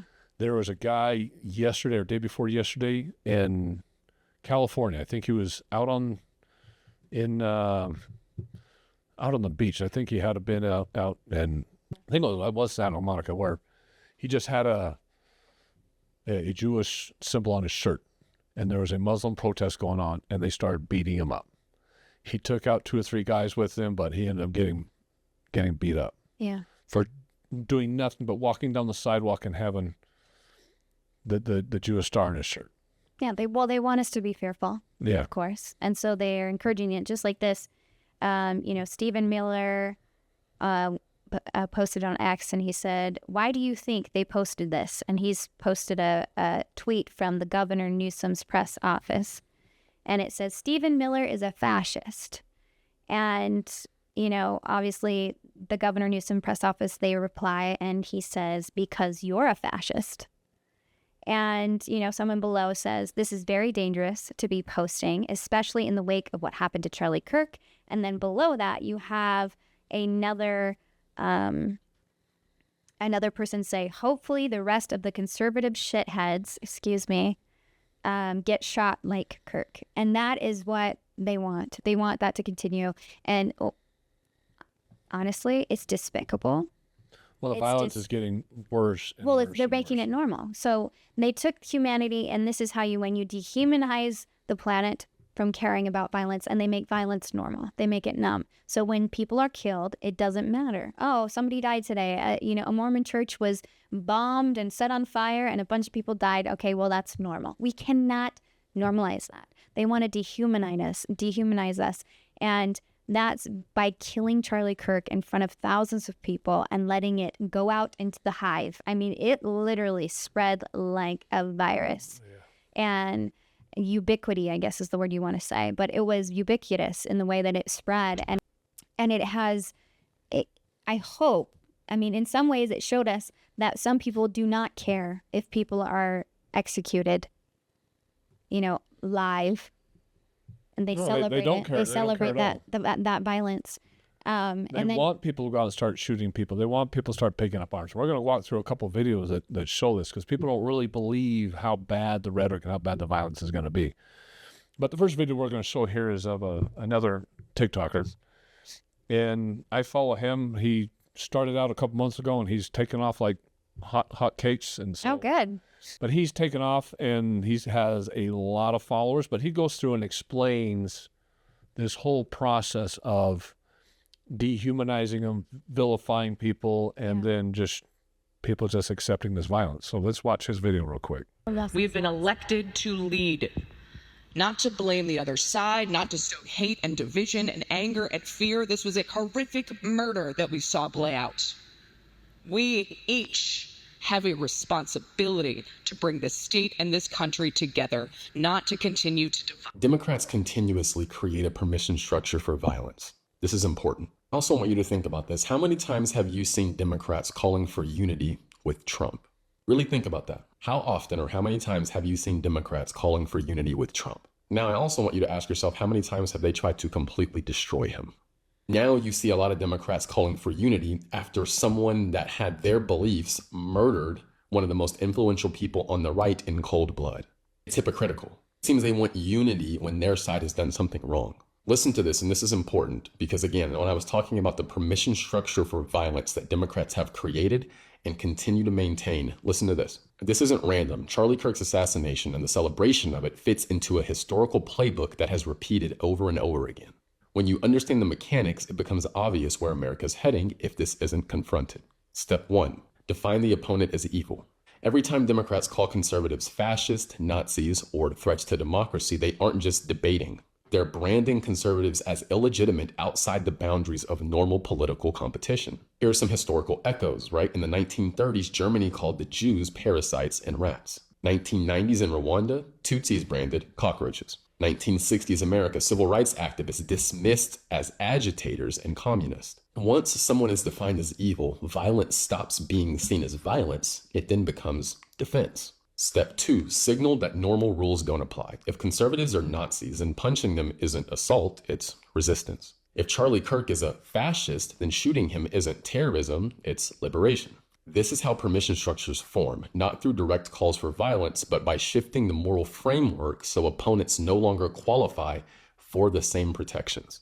Step 3, justify, minimize, or celebrate the violence. And this is exactly what we've seen after Charlie Kirk's murder. Online voices mocking him, media pundits saying, we don't know if the shots were fired, maybe in celebration, ignoring common sense realities. Celebration is the final stage. Once violence is normalized, more people begin to see it as acceptable, even desirable. So why this matters now? This isn't just a story about Charlie Kirk, it's about the trajectory of America. The left has created the narrative scaffolding, delegitimized the right, redefined free speech as misinformation, redefined lawful opposition as extremism, and redefined murder as resistance. That scaffolding can and will be used against anyone who refuses to submit. This isn't about defending democracy, it's about defending Democrats' political power. As long as Democrats continue to not take accountability for their dangerous rhetoric, and they continue to ignore how their rhetoric has got extreme individuals doing extreme things, they will continue to participate in sustaining this permission structure for violence. And as we see right now, they are taking no accountability for it. We need to call this out relentlessly because this is very important. Democrats have created and are maintaining a permission structure for violence. It needs to be called out aggressively. So he kind of says it perfectly. I mean, you have this structure where you vilify them and then you change the narrative. It's no longer violence, it's resistance. Well, again, it's liberation. It's the evil is good and good is evil. It's that manipulation of the psyche to believe this I guess permission structure, which I love that. I think he described it very well, and we all do aggressively need to speak out against it. And if we do not speak out of the dehumanization of people, and unfortunately or fortunately, we also have to say that against Democrats as well, is we are all one, and if we don't come together in religion, in race, in gender, in society, in how we teach our kids, in our patriotism, in the Constitution, we will see a degradation in our, not only within ourselves, because our soul will be gone. If you can't be a good person, if your moral, what does he say? The moral compass is completely gone. Yeah, the moral compass is completely gone. You will see the entire society degrade, and socialism will creep in because people need help, and then communism will eventually take over, and that's where we're at. Again, it is not a new way to destroy society. This is not a new way, but it is. It happened to the Romans. Right, but again, it is a new way to us, and we're in it. And sometimes when you're in it, you can't see it, and that's what I think a lot of these people are blind. Yeah, right. But I think that's why a lot of these people are blind to it, because they're so deep in it. It's like they can't see beyond the bubble. Well, they don't see past the rhetoric. They don't see past the one-liners, right? Because you have the left that calls us Nazis, fascists. And that's everywhere. In my own comment section, that's like every other comment says, oh, you guys are fascists, you guys are fascists. They just repeat it like parrots. Yeah. You're fascists, you're Nazis, Trump's a dictator. And they just demonize until someone acts out. Because they do it on purpose because they know that it's giving people permission. It's legitimizing the violence.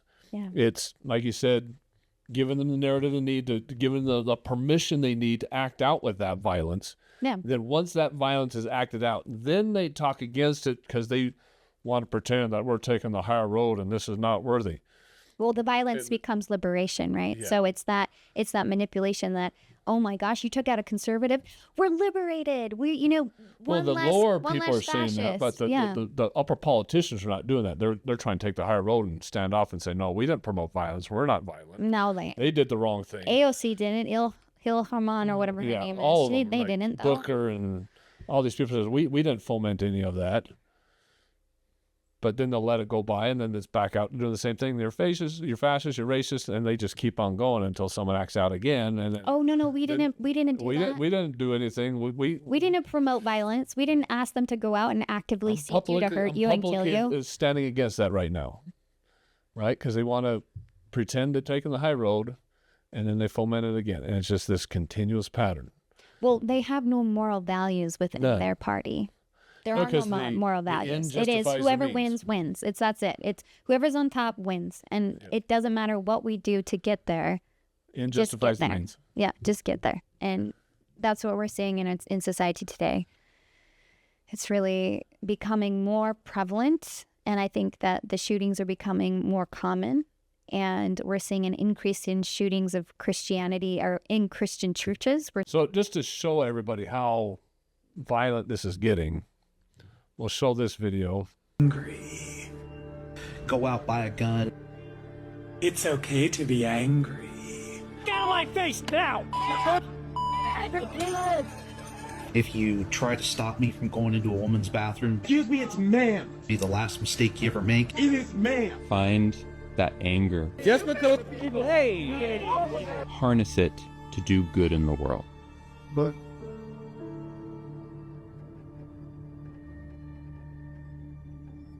This anger that's not entitled to their own John, man. We can just make a God to say it, stop us! Wow! Anger is probably my primary source of motivation Boy, call me sir again! You don't have to leave. You'll lose your bit. for everything that I do. Cut that out now, or you'll go home in an ambulance. It was a call to action or a call to arms.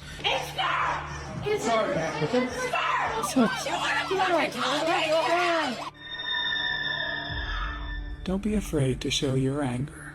That one guy looks like a demon. That's where we're at right now. He honestly looks like a demon. He's so, and I've seen some of his videos because he's spoken out a lot. He's actually the man with the really big mouth, the guy who says, like basically embrace your anger. He's spoken out and he said things like, he's told like young children to contact him and that he would be their like main form of like mental health. He's actually said that. They've come out and been like, okay, this is so wrong. These trans kids are going to people who are actually promoting violence and saying, hey, I will be your... I will be one. Yeah, I mean, that's essentially what he is. But he thinks he's being like this leader to these trans people who are, and I'm going to say it, they're mentally ill. They're mentally unstable people. And a lot of them, so let's just have some logic here. Okay, you have a men, and like, don't hate me for this, but men tend to sit in violence, okay? Throughout the ages, throughout history, men have tend to be the ones of warriors and soldiers and leaders in combat, and that's just pretty normal, right? Yep. So you have men who have that mentality. We have that gene, essentially. Right, they have that gene. Protectors. Right, they're protectors. You have that gene, and then they have this mental instability that creeps in that they think that they're a woman, and then they become angry. And what do men typically do? I mean, they typically turn to violence. So you just basically have, they shouldn't even be called trans. It should be called mentally unstable men who go around killing people who don't agree with them. Because that's really what it is. It's come down. And then we could say that, females are like that. Too. Yeah, you could say that for the female side as well. But on the female side, because there's more of them on the female side than on the man side, is females are naturally nurturing and caregivers, and they just want to help people. I mean, you're natural at it. And that's why you're the mothers and everything like that. But when a woman goes against that nature, their natural tendencies, it tends to and they're pumped with hormones. And it tends to be like a complete 180. They tend to be more violent and more aggressive than even men because they go completely opposite. Well, it's going against their biology. It's literally destroying their hormonal chemical balance. Yeah, completely against it. So it makes total sense to me. But I mean, for me, it's just mentally unstable people who are going around being violent like little toddlers who've never been able to overcome their own personal problems, and they want everybody else to bend the knee to the victimhood that they live in. Well, it's the old saying is Satan's miserable and he wants everybody to be just like him. Yeah, and Satan loves victimhood, right? That's the trans community. Is they're miserable and they want everybody to be like them. Right. Because they don't even know who they are in their own skin, which is why they're trans. Yeah. It's like you said, it's a mental disability. It's a mental sickness because they're not comfortable in their own skin and they want everybody to be as miserable as they are because they're not happy. Yeah. They're not, as much as they'd like to pretend they're happy in the way they do things. And I'm not saying that there aren't people who are trans that aren't good people, right? But there tends to be this pattern that we see with trans people, where they end up being violent, where they end up making very poor decisions. And not only are they violent verbally, right? Because I think we forget, oh, there's violence, they shot somebody, but they can also be violent verbally. You know what I mean? And we forget that their violence is, I will speak violence to you until you die, essentially. I don't know. I just think that we're at this point where there needs to be institutions. There needs to be more asylums out there. We need to take care of these people, and we need to not like get rid of them, because I think that we need to stop recognizing them. We're right, but we stop need to giving them the recognition to mental illness, right? Yeah. So, but let's help them. Let's stop justifying it. Let's not cater society to their disabilities. We need to stop being the enablers. Yeah, because society disabilities. Yeah, society enables it, and we make it worse. We stop being the enablers, and then it'll start drawing us back. Give direction. To your comment here, let's watch this one that shows how far the violence in the trans community has gotten. Denver shooter was trans, the Aberdeen shooter was trans, the Nashville shooter was trans, the Philadelphia shooter was trans, the Iowa shooter was gender fluid, the Colorado STEM school shooter was trans. I mean, this is not unique, and we need to be praying for a culture that endorses mental illness and celebrates it. And now the Charlie Kirk shooter was trans. The Catholic school shooting was trans. I mean, it's just showing that mental illness is really, really unstable. Yeah. And you feed this leftist narrative into an already unstable environment, and you get violence. And that's what we're seeing right now. Well, yeah, it's that, again, going back to what we were speaking about, is we dehumanize people. They're not real. They're not real people. They don't have feelings. They're just bad. They have no, and they're fascists. They're Nazis. They're just this. They're just a fascist. They're not a human person with kids and a family and a life that they've built and you sacrifice for it. They are not those things. They are just a They're not a father with two kids. It's just another fascist. You're not a human. Indoctrinating people. Right. Let's go to your experience. Get into the Charlie Kirk topic. So you were there. I was there. You were there in the moment. I was on my way there. All of a sudden, my phone started blowing up and getting all these text messages and everything like that, saying the shot went out. I had a meeting that morning, and so I couldn't go down there on time. I had to go to my meeting. I was actually walking into my meeting. I hadn't even started it yet, sitting there in a conference room when my phone starts blowing up. Yeah. And then we ended up talking about that for the first part of our meeting. Like, we got to get this meeting done. And who were you meeting with? I was meeting with a business owner down in Sandy. Yeah. Down in Sandy. So, not a business owner, but it truly stopped the world. Like that moment, it was like nothing else. It's another 9/11 is what it was. Yeah, it was. And I was right there. And I will tell you, it was. Let's tell us your experience. So tell us you got there, how you got to where you were. So it's actually a very emotional story, but I will try my absolute best to keep composure for you guys. So I had been asked a few days prior. This was completely last minute. One of my good friends who's actively involved in the conservative movement, my friend Kelly, she'd asked me, and she wanted to know if I wanted to go. And of course, I wanted to go. And I thought it was weird that the school did not promote it. It was more so just links through Charlie that promoted it. So I got the link, I signed up, and it is not short of anything, honestly, short of any blessings that happened throughout, because what happened to me that day was truly a shift in my in my body, in my soul, truly. Like I can't even explain it fully in words. But so let me get down to it. So we end up going and meeting up. She comes to meet me there, and I decided there were so many people there. It was a lot more than I think that they expected to be there, honestly. I decided to park across from the campus on the south side. And if you know the campus well, there's like a gas station. There's where Crumbles HQ used to be. It's right there. I parked right across from there, and I walked across. And I was already late. I was actually running late. And I had actually passed, now that we know where the shooter was, I actually drove right past him twice. And I honestly feel some guilt that I was not being more observant, because I knew that this was going to be a controversial meeting for Charlie. not only just because of the woke that are here, but also because of, Christians and Mormons, and he's, the divide that's there. And I ended up walking in around 12:20. Okay, I get in, me and my friend meet up on the north end of the doors where there's kind of like a lunch area where you can eat, cafeteria. And we decided to go around because she actually got there before me, and she was able to get within feet of Charlie. So she just got right up to him, and his security did absolutely nothing. They didn't say anything to her. They didn't speak on it, which she later mentions to me when we meet up. She says, Meg, I thought this was really odd. Why wouldn't his security say, hey, distance, please get back? Like, I think they're used to universities, and that's just how it happens at every school. I mean, maybe. But in that moment, for us, it felt wrong.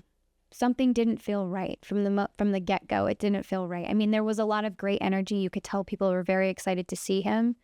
But there was something off, and we just couldn't put our finger on it. And we ended up going to his left side. So if he's facing this way, we went to his left side, and we were about 20 feet to his left. And getting into that spot was pretty difficult too in itself, because there were just so many people. It was packed to the brim, which is, again, even more concerning. Had this shooter decided to turn on the audience, it would have been a bloodbath, because there was no security, there was no organization, there was no supervision of these people. Hey, like, this is the exit, this is the entrance. That was not a thing. That didn't happen. It was a free for all. Come in from whatever angle you want, and get a few feet away from Charlie. So we ended up getting there, and we heard the first question, and it was mostly just about religion. And we were excited. You literally had just begun. So yeah, the first one was right about Mormons. Yeah, it was literally just begun, and we were speaking about Mormons. And I love that he said, Mormons have lost their mojo, and like they should be more, involved, essentially. And I totally agree with him on that.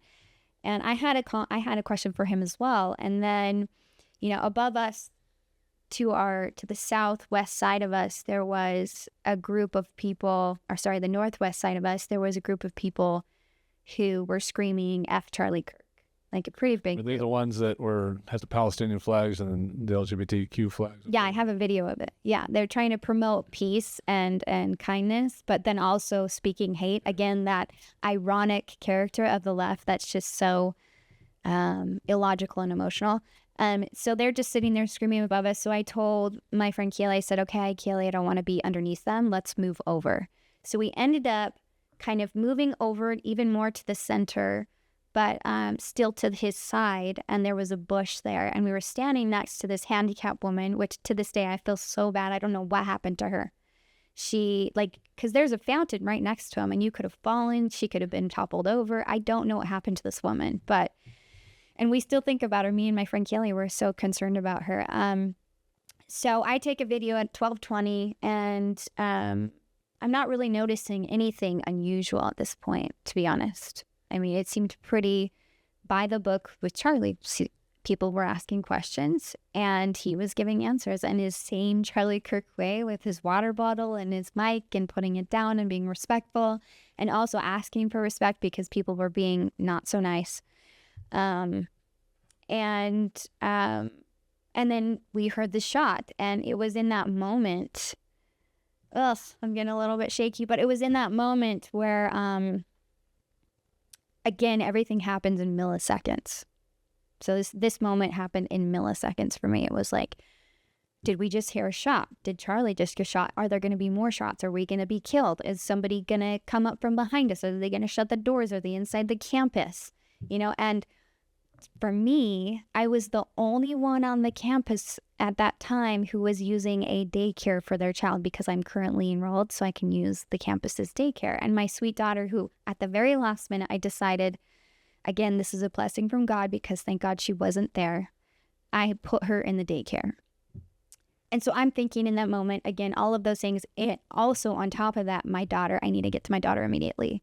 And so again, milliseconds. And I will tell you that the shot itself did not sound like a rifle to me. It actually sounded more like a handgun because it had like that pop and crackle. But from what I've spoken to a few people in the arms industry, they've said that that was actually his body, that you heard it hitting his body. Well, it's probably more like you'll hear the crack of the bullet and then you'll hear the bang from the gun. Because I shoot very avidly, and I was telling people on one of my podcasts, I've taken that neck shot many times myself because that's how I shoot deer and elk. It was straight to the neck, right to the jugular, drops them like that, and it doesn't ruin any of the meat. But when you're shooting a high-powered rifle, and you're shooting a 30-06, and I grew up my entire life shooting 30-06s, you'll hear the crack of the bullet 800 yards down range before you'll hear the pop of your gun. So it's a crack as the bullet breaks the sound barrier, and then it's a crack coming out into your muzzle. And then that crack out into your muzzle takes time to get to your ears when you're down at 800. So you'll hear the crack of the bullet going by because it's faster than the speed of sound. So you'll hear it as it goes by. So you'll hear the crack next to your ear as it's going by you, and then a fraction of a second later, you'll actually hear the sound wave coming from the barrel that's traveling towards So is that the crackle? So you hear a crack right next to you, then you'll hear a crack coming from right behind it. They're almost like back to back. Yeah. Here at God and Country, we love getting out into God's country, and there's no better way to do that than on the back of a horse. Those of us who have grown up with horses know there's no place on earth that makes you happier than when you're in the saddle. But you want to be able to provide and take care of those horses and do it at least expensive way possible. Horses are, as we all know, expensive enough as it is. We want to introduce you to Coro. Coro is a company that will supply you everything that you will possibly need for your horse and your stable and you yourself as a rider.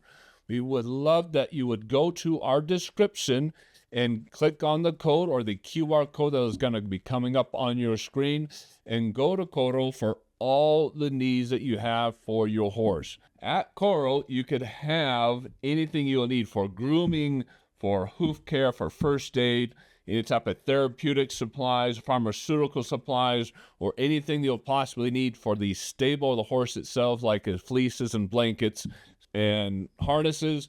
Go to Coro by clicking on the link in our description or clicking on the QR code that's coming up on your screen.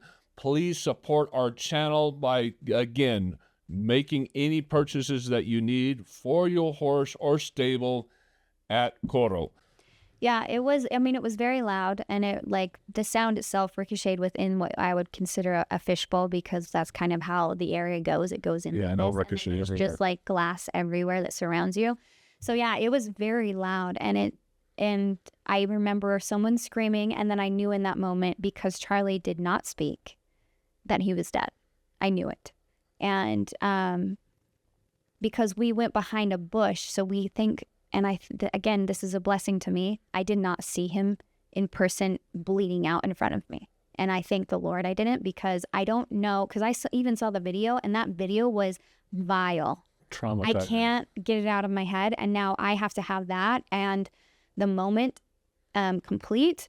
And, you know, my neighbor's son was there. He was actually just where you are. He was this far away from Charlie, just 2 feet away from Charlie. And so he saw him bleed out in front of him, and the trauma for that child. My neighbor, literally my neighbor, I think we're the only two people in my community who were that close, but it's not something you ever want to experience. But after the shot was heard, people started screaming, and then somebody said, "Get down." And I was like, heck no, I am not getting down. So I actually grabbed my friend's arm and I just started running. I ran as fast as I possibly could.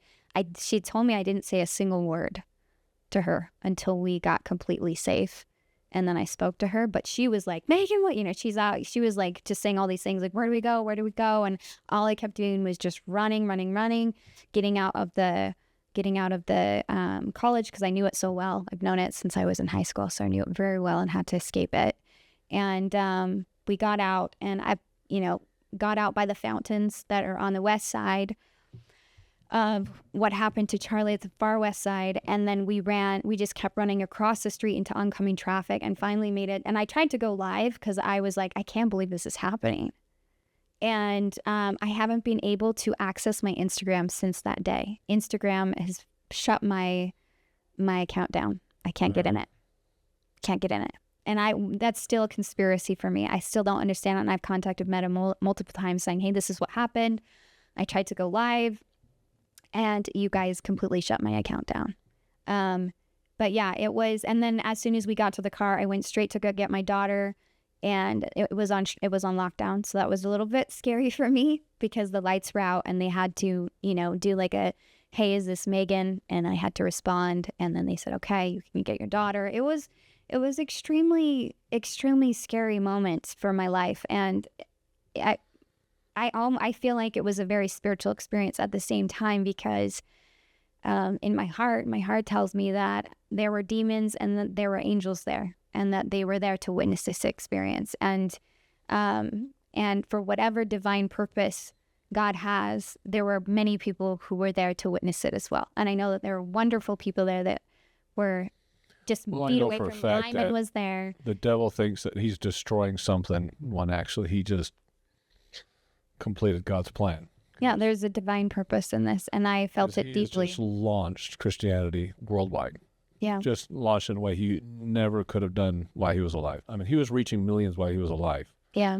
Now he's reaching hundreds of millions. Yeah. People are spending, I saw somebody who said that they spent 50 hours watching all of his videos because they didn't want to believe the narrative that the media was telling them. So I've seen Democrats say they've watched 50 hours of his videos trying to prove him wrong, and they end up converting. Yeah, they ended up converting because Charlie spoke of logic, and he wasn't a racist, he wasn't a misogynist, he wasn't a sexist. He spoke of reason and logic and God. Like, it's where he came from. He was a man of God, and everything that came out of him was, we are all equal. God sees us as children, and, I love what he said to this one boy who was saying that, but, he's talking to a black man, and the black man says, we're different. We have different DNA. And no, we don't. And Charlie's like, that is absolutely a fallacy because the National Geographic just put out that our biology and our DNA is our DNA is exactly the same. That there is nothing different about you or me. It is the system that is trying to tell you that you can't achieve what you want because somehow you're different than me because my skin is white and yours is black. And it is an absolute lie. And I love when he said this to this man because it is true.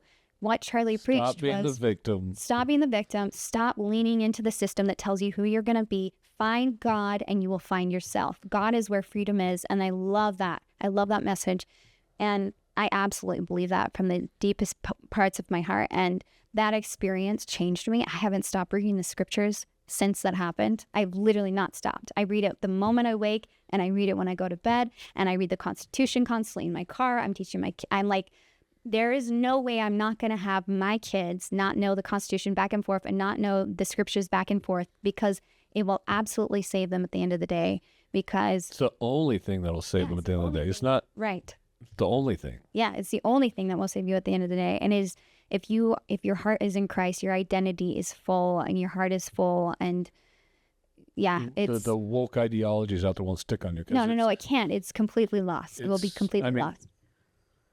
I've got 4 older kids and I got a younger one. And that's the concern right now. It's the school systems are so corrupt. Everything is so corrupt nowadays that it could poison a child so quickly. We're already seeing in our youth in the universities where you've got a straight, good Christian person, good conservative person going to a university and they come out a complete 180. They have completely lost their soul and everything. On that note, can I just say, so I have 2 classes I'm doing this semester, and in one of the classes it's communication, and I just had to read an entire chapter on gender identity. Oh, I'm sorry. An entire chapter. Do you understand? These people are preaching this stuff in their books. Okay, it is absolutely ingrained in these colleges, in these colleges, and these teachers are totally fine allowing it. And I had to learn this stuff and then be tested on it. As if it were truth. Do you understand? I had to learn it. Yeah, as if it were truth. I had to learn it. I had to be tested on it, and then as if it were truth, and it was really upsetting to me because, you know, a lot of these kids are younger than me, some of them, because this was a general that I'm finishing, and they don't know better. They don't know better. They don't have, I mean, hopefully they have the direction. Hopefully they have some direction in God, and they don't have experience yet. You coming out of high school, there's no experience there. No, you don't. You're just a baby to society. And it's whiplashing. The problem is they don't think they're babies coming outside, so they're overconfident. They're arrogant, and they come out and they soak in whatever gets told them, and that's the problem. Yeah, it's a huge problem actually, and so yeah, that experience again, it was spiritual for me, and it has continued to be a spiritual experience for me, and to be a victim of that experience and have the entire world not allow you to grieve it, but to celebrate it in some ways. Celebrate the death. Celebrate it. And I'm over here like, I was there. I saw this. This was not something to be celebrated. And I hope to God that these people out there celebrating it, or even mocking it, justifying it, or saying, oh, you know, I hate that he died, but I love the but that everybody, but he deserved it. He dug his own grave. I get that comment. He dug his own grave. I hope that these people never have to experience this moment, because this was beyond me. And everybody's going to say, oh, well, you know, like the Democrats are going to come out. Oh, we need to talk about, you know, gun reform. That is BS. That is BS. And it is an absolute lie if they're peddling that after the death of Charlie Kirk. And it is a fallacy, because that is not what's going on. It is the divide that the elite are, the invisible elite who don't want to be named because they are too cowardice. They are too cowardice, so they pay people to do their dirty work for them. And that's what we see on a day-to-day basis. It's the constant rhetoric we were just talking about. You're fascist, you're Nazi, you're homophobic. They're so cowardice, though. These people are so cowardice that they pay people to do their dirty work for them because they can't confront the own monster that they are. Because that's what they are. These people are monsters. And, you know, there are thousands of people right now who are grieving the death of Charlie Kirk because they watched it and they experienced it and they thought that they were going to die. Okay? These people thought they were going to die. And thank heaven, you know, that's the blessing that came out of it. Thank heaven that this shooter did not decide to turn on the people. That is a good thing that happened, but it will never change. You know, these people are part of history now, and my heart is saying that we need to speak up more. We need to celebrate our Christianity. We need to speak in the name of Christ. You can't be quiet anymore. You can't be the quiet majority. And if you are, majority. I went to church and my congregation did not speak on it, and it actually hurt me. I don't know that I've gone to church and been hurt. Is that weird? I don't know that I've gone to church and actually been hurt by the experience, but that I was so dumbfounded that my own congregation did not speak up in that moment. When my ward has 2 people in it that were there, a child and an adult. We were both there and they didn't say anything. Yeah. That is heartbreaking. In my opinion, that's heartbreaking. I don't think that's real leadership. I think that they should have been on that, you know, pedestal, and they should have been like, we do not condone violence. We do not condone violence, and that we abhor it, and we need to come out and start talking about unity. Yeah, and it's Christian unity, not just church unity. We've got, like I was just saying, we got to stand up as Christians as a whole. But they want to divide can't be Mormons and evangelicals and Protestants and Lutherans. It can't be that separation. You can have your sect. You can have your different beliefs on baptisms and faith and all that kind of stuff. But we've got to start coming together as Christians. We've got to start talking together as Christians. We got to start believing in each other as Christians. It's because we all believe in the same Christ, the same God. Even the Jews, we got to start believing with the Jews, because the only difference between us and Jews is they don't believe that the Messiah is coming. We do. Yeah. But it's still the same God. They still believe in the same things we do. That's the same Moses, it's the same Bible. Just because they don't believe the New Testament. Well, conveniently, there was a Mormon church that was shot up by somebody who has supposedly, allegedly, a background in, you know, evangelical beliefs, and again, hates Mormons. And we're separating our religions, we're separating our races, we're separating our genders, we're separating our our children from our parents. This is It's the indoctrination. We did a podcast with Stephanie Grecius, that's down in your district. yeah. And we specifically just discussed what Oregon is doing, and specifically what's being put out by their school board, and how their school board is purposely separating kids from parents and giving the schools permission to designate the parents as bullies if they don't recognize their gender. And then they can come out and literally start doing the gender transitioning and prescribe the gender medications all without telling the parents. They have full permission from the government to not tell the parents anything. So on that, That's happening in Oregon. yeah. On that note, though, my brother who ran for Senate, he actually did a documentary in the state of Utah on CRT. Yeah. And he spoke very openly about it, and he had been a part of the group of parents who were actively seeking to help the indoctrination that was going on in Utah, and is still going on, by the way, in Utah, about CRT. And he was attacked pretty heavily, and it destroyed his life. And we're going to come out, and we're going to speak out of it soon. But there is an indoctrination going on, not only in the colleges, but right at the elementary levels. Oh, yeah, definitely at the mention. There's just an article just came out like 2-3 days ago on Oregon kindergarten, where the teacher came out, was teaching them normal studies. Kids who don't even have an understanding of life. Then they gave them out the sheet that they had to discuss about gender. And the part of the teaching they recorded was, some people are male, some people are female, some people are both, some people are neither. What are you? And they're put out this piece of paper telling these kindergartners to pick what they were. They're just establishing the ABCs, and they want them to figure out what gender they are. Yeah. That's to insane. A 5-year-old. Yeah, I mean, that's insane. That is mental instability. That is a disease. Yeah, it's a mental disorder. It's an absolute mental disorder. And it shows that they have no boundaries, that they're willing to expose children to some of the most crummiest things. I mean, that's devilish. That's exactly what the devil wants. Innocence. That's what the devil wants to do. He wants to take the innocence. He wants to destroy the children. That's what he's doing with abortion. Abortion is an act of, my opinion, abortion is a sacrifice to the devil. That is what he wants you to do. You're essentially in his religion if you're doing that. Yeah. There's a young lady that was a way Democrat and started to listen to a lot of stuff that Charlie Kirk was doing, and she converted, and I think her story is phenomenal, and we're going to watch her message. Let's just talk about it, because respectfully, a lot of y'all getting on my nerves. Let me tell you something about myself. I am probably one of the best people on this earth to speak on Charlie Kirk, to speak on his beliefs and what he preached, what he said, his messages. You want to know why? Because I've been in almost every field that y'all claim he's against. As you can see, I'm black.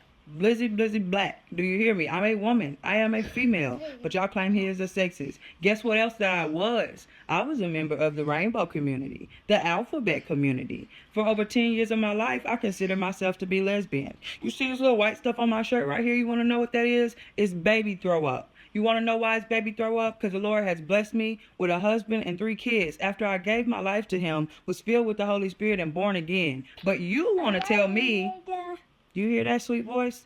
You want to tell me I was never meant to or never should have had any of this and should have continued to walk in a deception that was a part of my life.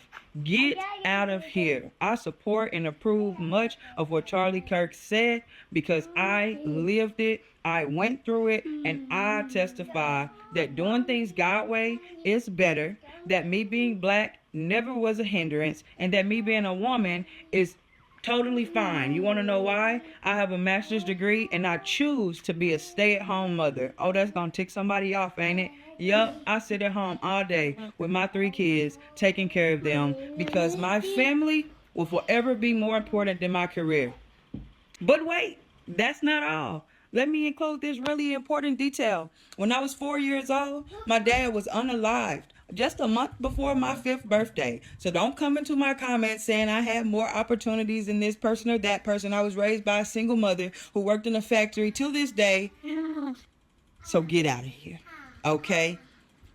We do what we choose to do. Stop making excuses.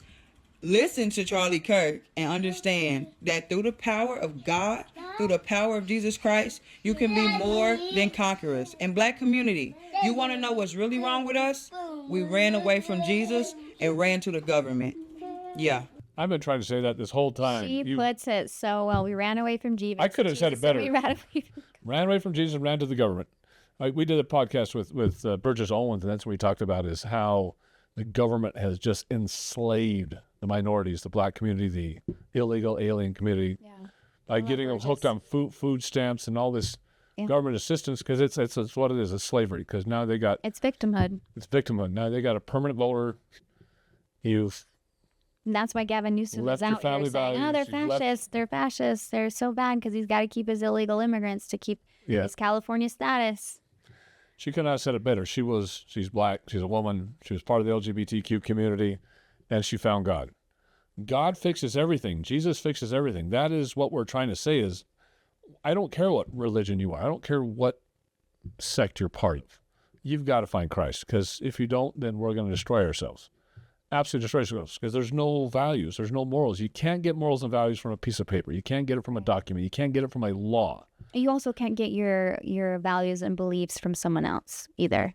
But the man is not here to teach you to be good. The man is here to carnalize you, if that's a word, carnalize you into being an animal, essentially, and to, turn to violence, turn to aggression, turn to argumentative conflict, to, honestly, I mean, if you don't choose God, you're automatically choosing the other side. You're choosing the devil. And I love this. Did you ever see the movie Constantine? Yes. Okay. If you haven't seen the movie Constantine, you absolutely must go see it. Okay.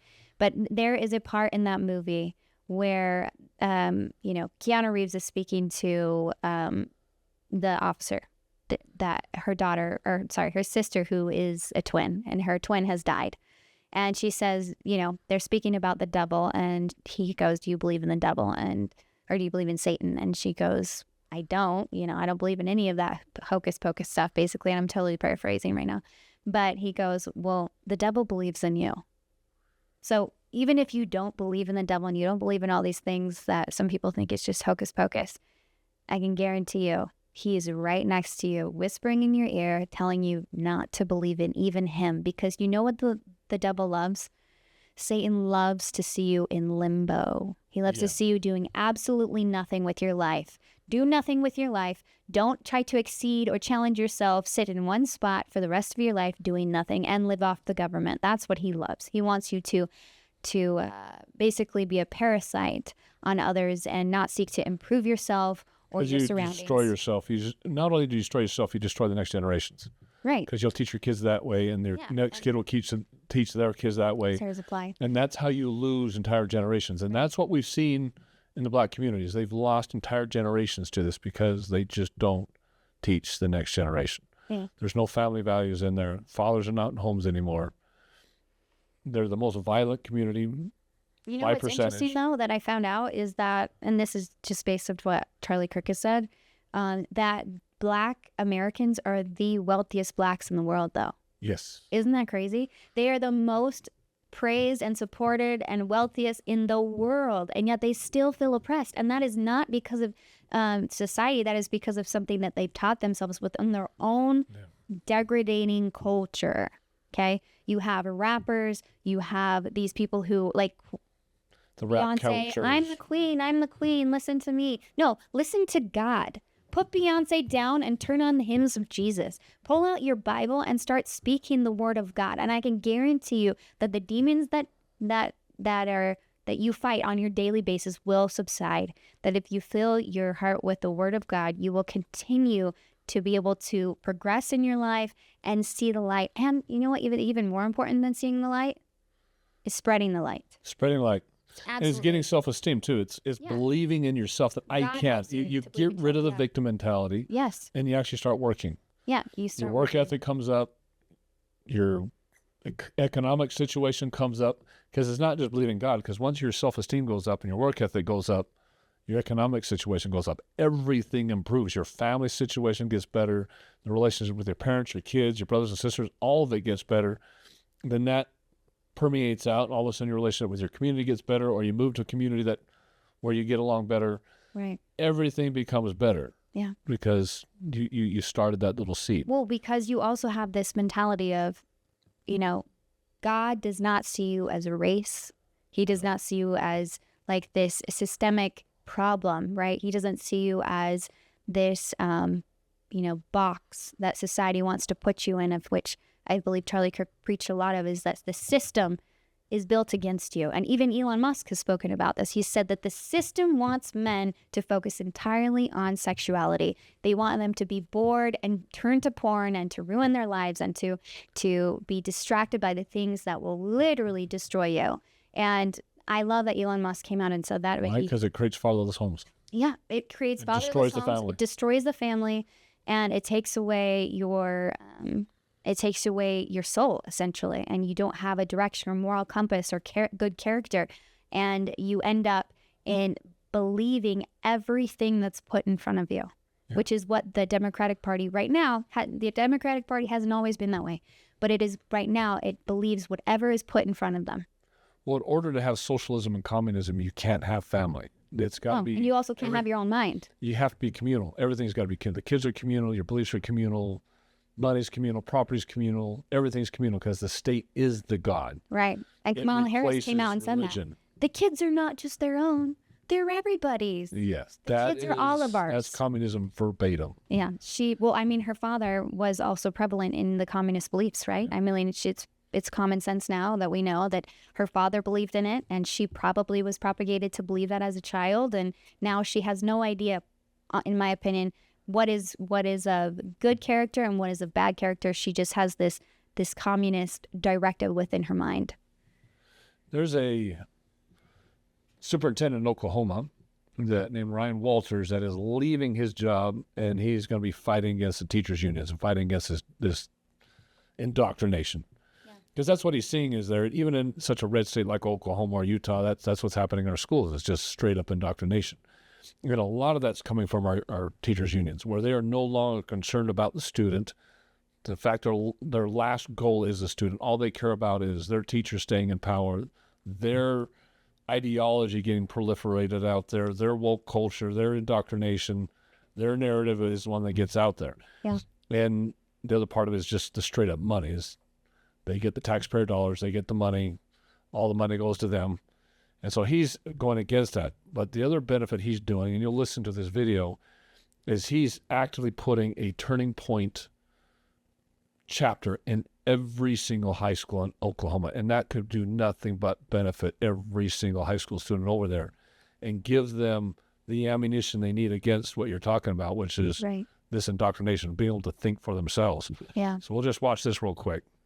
Let's bring in California GOP delegate Elizabeth Barkahana. She's also an attorney, and Oklahoma State Superintendent Ryan Walters. It was kind of a swipe at you, Superintendent Walters, there, but it's interesting because you've got a little bit of breaking news for us and some big news coming out of Oklahoma. Tell us what's going on in your state and with you, sir.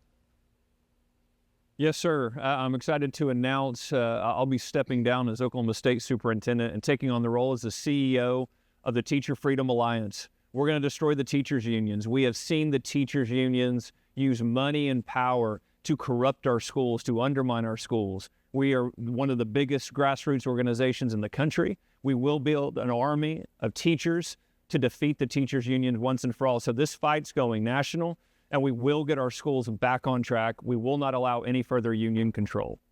And we hope to still have you back on the show occasionally, Superintendent, so we appreciate that. But thank you and best of luck to you. Here is Governor Glenn Youngkin at the Virginia Tech Turning Point event tonight. He said this. Sniper's bullet shot from a gun held by someone with a heart of evil tried to silence trees. Tried to silence all of us. But you see, the exact opposite is happening. I mean, we are watching the exact opposite happen, Elizabeth Barkahana, because it's a counter-revolution before our eyes. Yes, it is so important that not 2 weeks after Charlie Kirk's assassination, that they are continuing these campus tours. And we heard tonight that there have been over 121,000 requests for chapters in high schools and colleges across the country. And these chapters have very important roles to fill. They, the kids themselves who believe conservative values and they don't feel isolated. They have a place to go and be with like-minded other students. They also, these chapters expose the students to arguments on the other side that they wouldn't necessarily hear otherwise. And it also, the reaction from the left is also an exposure in and of itself. You had Brandon Tatum here when he did an event and they tore down, you know, his tent and stuff like that. That's going on. It even went on this week when they tried to recreate, you know, Charlie's tabling and they were shouted down. They can't, their ideas don't hold up to the scrutiny. And so they turn to shouting down, censorship, and violence. Violence. That's exactly right. Meantime, I wanted you, Ryan Walters, to hear some of the students at this thing tonight at Virginia Tech because it was pretty compelling. Watch this. I just want them to really just show love to Charlie and just keep pushing his message and show people that, like, his message is beyond his death. Regardless of your political beliefs, we all deserve to be heard no matter what. The more the right gets, like, scrutinized for its beliefs, I want to follow it more. And as you were saying earlier, Superintendent, I mean, there is this hunger for this stuff.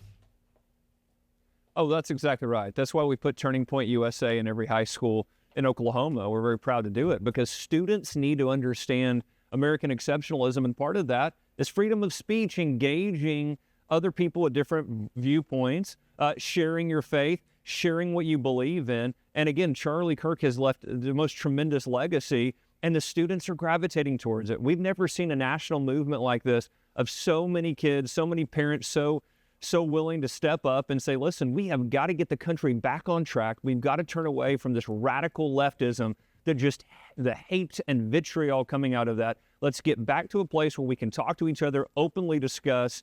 And again, Charlie Kirk was the best example of that. Yeah. I have two daughters. They are in their 20s, and you know when something is successful because what do? They go out and they buy the merch, right? That's important. FoxNews.com headline on Monday says, quoting here, due to overwhelming support, Turning Point USA says Charlie Kirk merchandise could take up to 12 weeks to get. That's saying something. Absolutely. The market always tells you the truth. Yeah. And so there's a demand for this. There's a demand for the product that Turning Point is selling to the American people. They not only are on college campuses talking, they are building farm teams for campaigns, ground game. They are registering thousands of new voters. So they are actually having an impact on change in the country, not just changing hearts and minds, but actually having an impact on election results. And that, nobody does it better than Turning Point in this age demographic. Yeah, it really is. It's Turning Point in every high school in Oklahoma. He's done a great job. He's done a great job. And that's what we need nowadays is people turning towards that faith and denying the wokeism, the indoctrination. I was talking to, I think, one of our church leaders, and he was saying there's a lot of students going to classes, and because the teachers are teaching this leftism so much, and they want to graduate, and they want to get the good grades, and so they have to put the reports back exactly what the teacher wants to hear. So there's a student that said, and wrote everything exactly how the teacher wanted to hear it, and then you put P.S. I don't believe a single word of what I wrote it. That's all. I love that. I thought it was hilarious because he said exactly what the teacher wanted to hear, but he made sure he put that P.S. on there. Yeah. You can't grade him for that. So, you know, it's interesting though, just bringing up that TPUSA, which I'm so excited about. I'm excited to see the impact it's going to make, but you know, I hope it makes the impact. I hope it will. But again, we did lose an incredible voice. Charlie Kirk is gone, and we will miss him. We will miss him. Good thing we've got thousands of recordings of him. I guess that's great. It's important. But do not be deceived. We must always be vigilant, and we have to understand that a big voice was taken. Okay, and she even speaks about it. These are voters, right? So Charlie was the youth vote. And now the Republican Party. Biggest catalyst ever for that that age group. Right. He was the voice of the youth. He helped them create their own voice, right? Yeah. He helped them see the light and to spread it and to have their own opinion instead of rappers and celebrities telling them how to have their own opinions and godless people. And but we have to remember that because the Democrats are going to come in and they're going to send their people to the campuses. They're going to keep going with their, well, they've had their people on the campuses. Yeah, but they're going to go this whole time because Charlie was their biggest competitor, and now they're coming out with these articles on some of their biggest podcasters. They're like, oh, they're the greatest Democratic voice you've ever heard and the greatest people. So they're not going to back down. I mean, yes, there's a Christian movement that's been awakened, which is absolutely a blessing from God, but we must be vigilant. Well, more than just vigilant. We got to be outspoken because right, yeah, outspoken. As Christians, as conservatives, the problem is we're conservative. We're soft-spoken. We don't get in anybody's face. We don't say anything. We don't argue. And we're not saying get out in people's face and don't argue, but we're saying you've got to start becoming vocal. You've got to start saying what you believe in, right? So that your neighbors know what you believe in. Maybe you'll give them some courage to stand up for what they believe in or convert them. Something so where it starts proliferating on the good side and not on the evil woke side. Yeah. Because if you stay quiet, then everybody else is going to stay quiet. Well, I can tell you I'm the loudest person on my street. Yeah, I am too. By far. And I don't know that my neighbors love it, but they certainly don't say it to my face. So that's, at least they don't do that. Yeah. Well, with this podcast, I'm probably the loudest person in my entire community, my entire city. Yeah. But you're doing wonderful work here. So there's some violence that came out in Georgetown University speaking against Charlie Kirk. And this just goes to show how far the left is going. And we've already watched some videos on the left and how bad it's getting. But this takes celebrating his death to the extreme because this is actual promoting not only the death of Charlie Kirk, but additional deaths, additional killings, essentially. And this is not okay. I'll be honest, my first emotion was fear. What happened to Charlie Kirk hit myself and of course many of my friends on this campus very hard. And, seeing the text that was on the bullet that, the assassin, had take his life, certainly was a bit scary. I saw it briefly. I didn't pay much attention. There are sometimes crazy posters on campus, and I tend to just ignore them because I think they don't really do much. It made me feel very upset. I'm here at Georgetown. I'm the president of Georgetown Right to Life, and over the years, I've heard many hateful things against conservatives, and this was so blatant and in people's faces that it made me feel very worried for my other friends who share my similar beliefs. I also didn't directly witness it. It's honestly my understanding that these posters were up for maybe half an hour before getting taken down and circulating on Twitter, getting thousands of likes already. So I think they were pretty short-lived in terms of how long they were on there. But I did see a lot of mentions in group chats and from people that I know. So I was walking to my 3 o'clock class before kind of it all went viral on Twitter. And it caught my eye. I feel like I really wasn't that surprised to see material like that on campus. I think the first thing I thought was a little disappointment that some people perhaps on this campus hold that violence is something that is productive in society.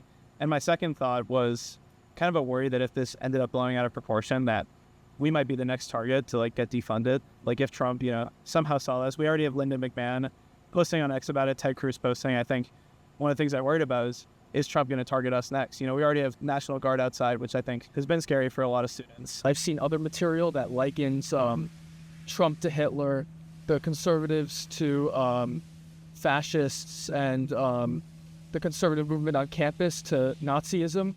How do you think the administration's handled this?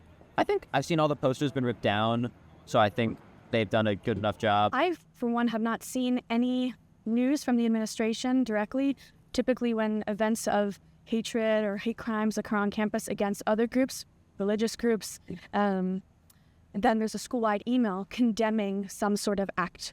And so we have not seen anything like that right now. And the university should not only first condemn this publicly to all the students, if not the alumni as well, to that this is an act of hatred against all Christians and conservatives, but find whoever is responsible. There are cameras everywhere. And so it's not going to be enough to say, well, we don't know who's responsible, because they absolutely should be able to find out. I think Georgetown definitely has an opportunity to not be lumped in with the rest of the like far left institutions that have just been rotted over the last 10 or 20 years, or imagine academia much longer, rotting rather. So I'd love to see the university come down hard on this. I mean, I'm a big proponent of free speech, of course, but it's a private institution. And, you know, if the whole point here is to embrace Jesuit values at Georgetown, this is obviously very far from that. I would just like to see positive messaging, advocating for the positive aspects of, young conservatives, Georgetown University College Republicans or Georgetown University College Democrats, but it's been a little dicey. So I'm going to show what this flyer actually looked like. I think there's a copy of it in here. So this is the flyer that was put out there. So you can look at that last one. It says, "Hey, fascist, catch." The only political group that celebrates when Nazis die. We protect us, do something more than symbolic resistance.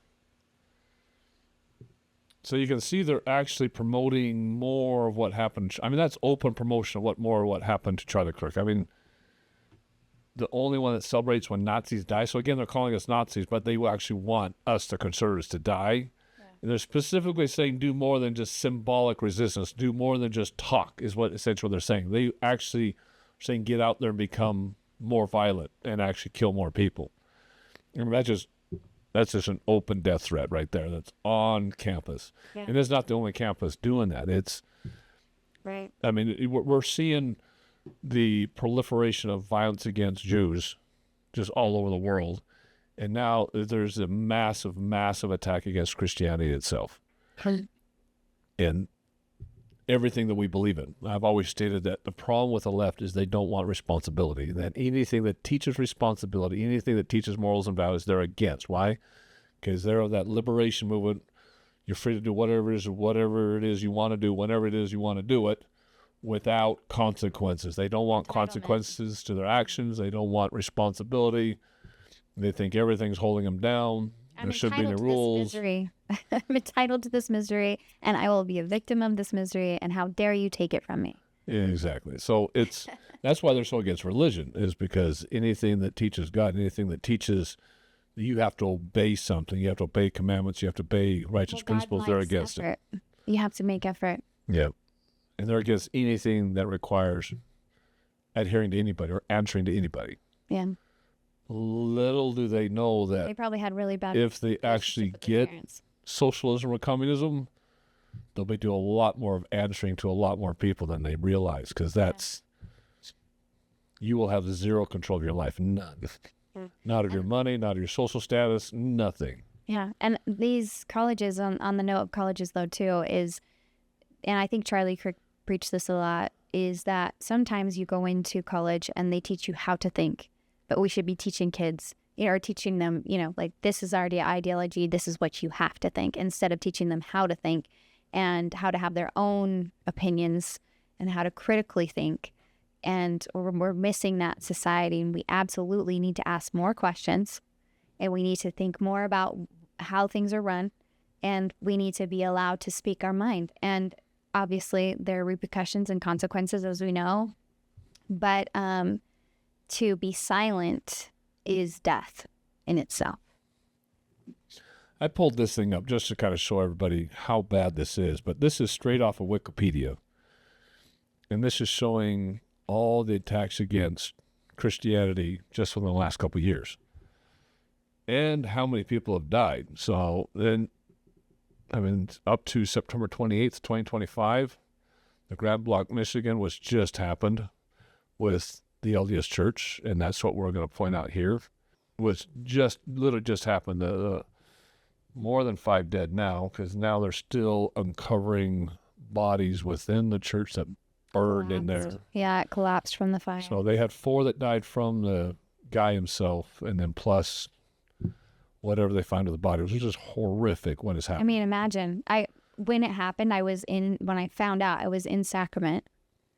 And I saw the message, and I was like, oh my gosh, I couldn't believe it. I'm literally headed to Sacrament.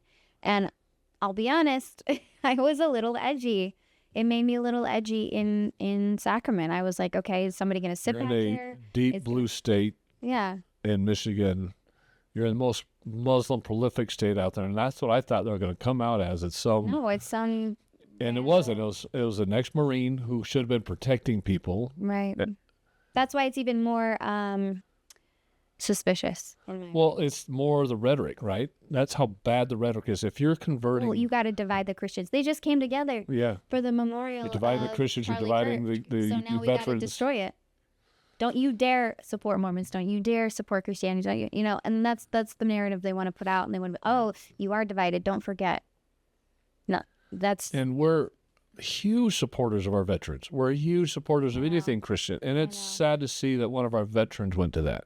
Yeah. Because we're trying to help veterans as much as possible. There's a massive veteran suicide rate out there. Veterans already in just big problems, and now something like this happens.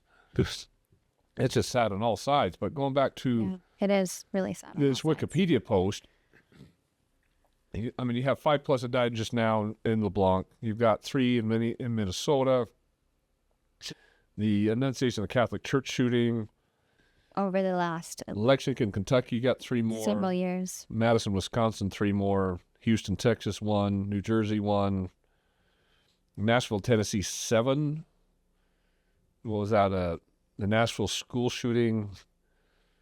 The Vestavia Hills Church shooting in Alabama was 3. And just on and on and on.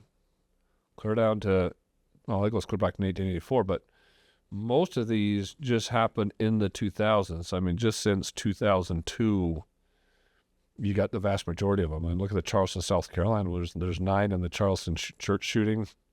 There were 27 one. Yeah, or the 27 one. Yeah, the Sutherland Springs church shooting. Yeah. It's not good because we're seeing that become more and more prevalent here in the United States. But what's happening with Christianity around the world is just dumbfounding, with literally hundreds of thousands of them being shot down throughout Africa, throughout Yemen. Yeah. Just everywhere. Just there's a massive, massive war against Christianity, and it's the devil. I think J.D. Vance brought it proliferating up too. One of the presidents in South Africa, or was it South Africa, or was it? Well, he was talking about it at the UN. Yeah, He's been talking about no one wanted trips to to Europe. acknowledge it. It's just crazy. Like, it's the elephant in the room now that no one wants to talk about, but it is so Because it doesn't meet the narrative. Right, it doesn't The meet narrative is socialism. The narrative is Sharia law. That's the narrative right now. That's what everybody wants, socialism and Sharia law. Down with Christianity, down with conservative values, down with capitalism, down with anything that would actually do this world any good. Yeah. And bring in the evil. Yeah, and they're doing a very good job. It's really sad though. And one can only hope that it doesn't get worse. That this, experience that the LDS Church just had with these people being killed in sacrament meeting is vile, and hopefully it doesn't embolden people. But I remember having a conversation with Kieli after the shot, after we ran from, the Charlie Kirk murdering, and I remember looking to her and being like, oh my gosh, is this going to embolden more people? Is this going to bring out more sleeper cells? Is this going to, cause an even greater divide? And of course it did. It almost immediately did. And it was instantaneous. There was a celebration of his death. There was more evil, more acts of violence, more perpetuation of people speaking of violence.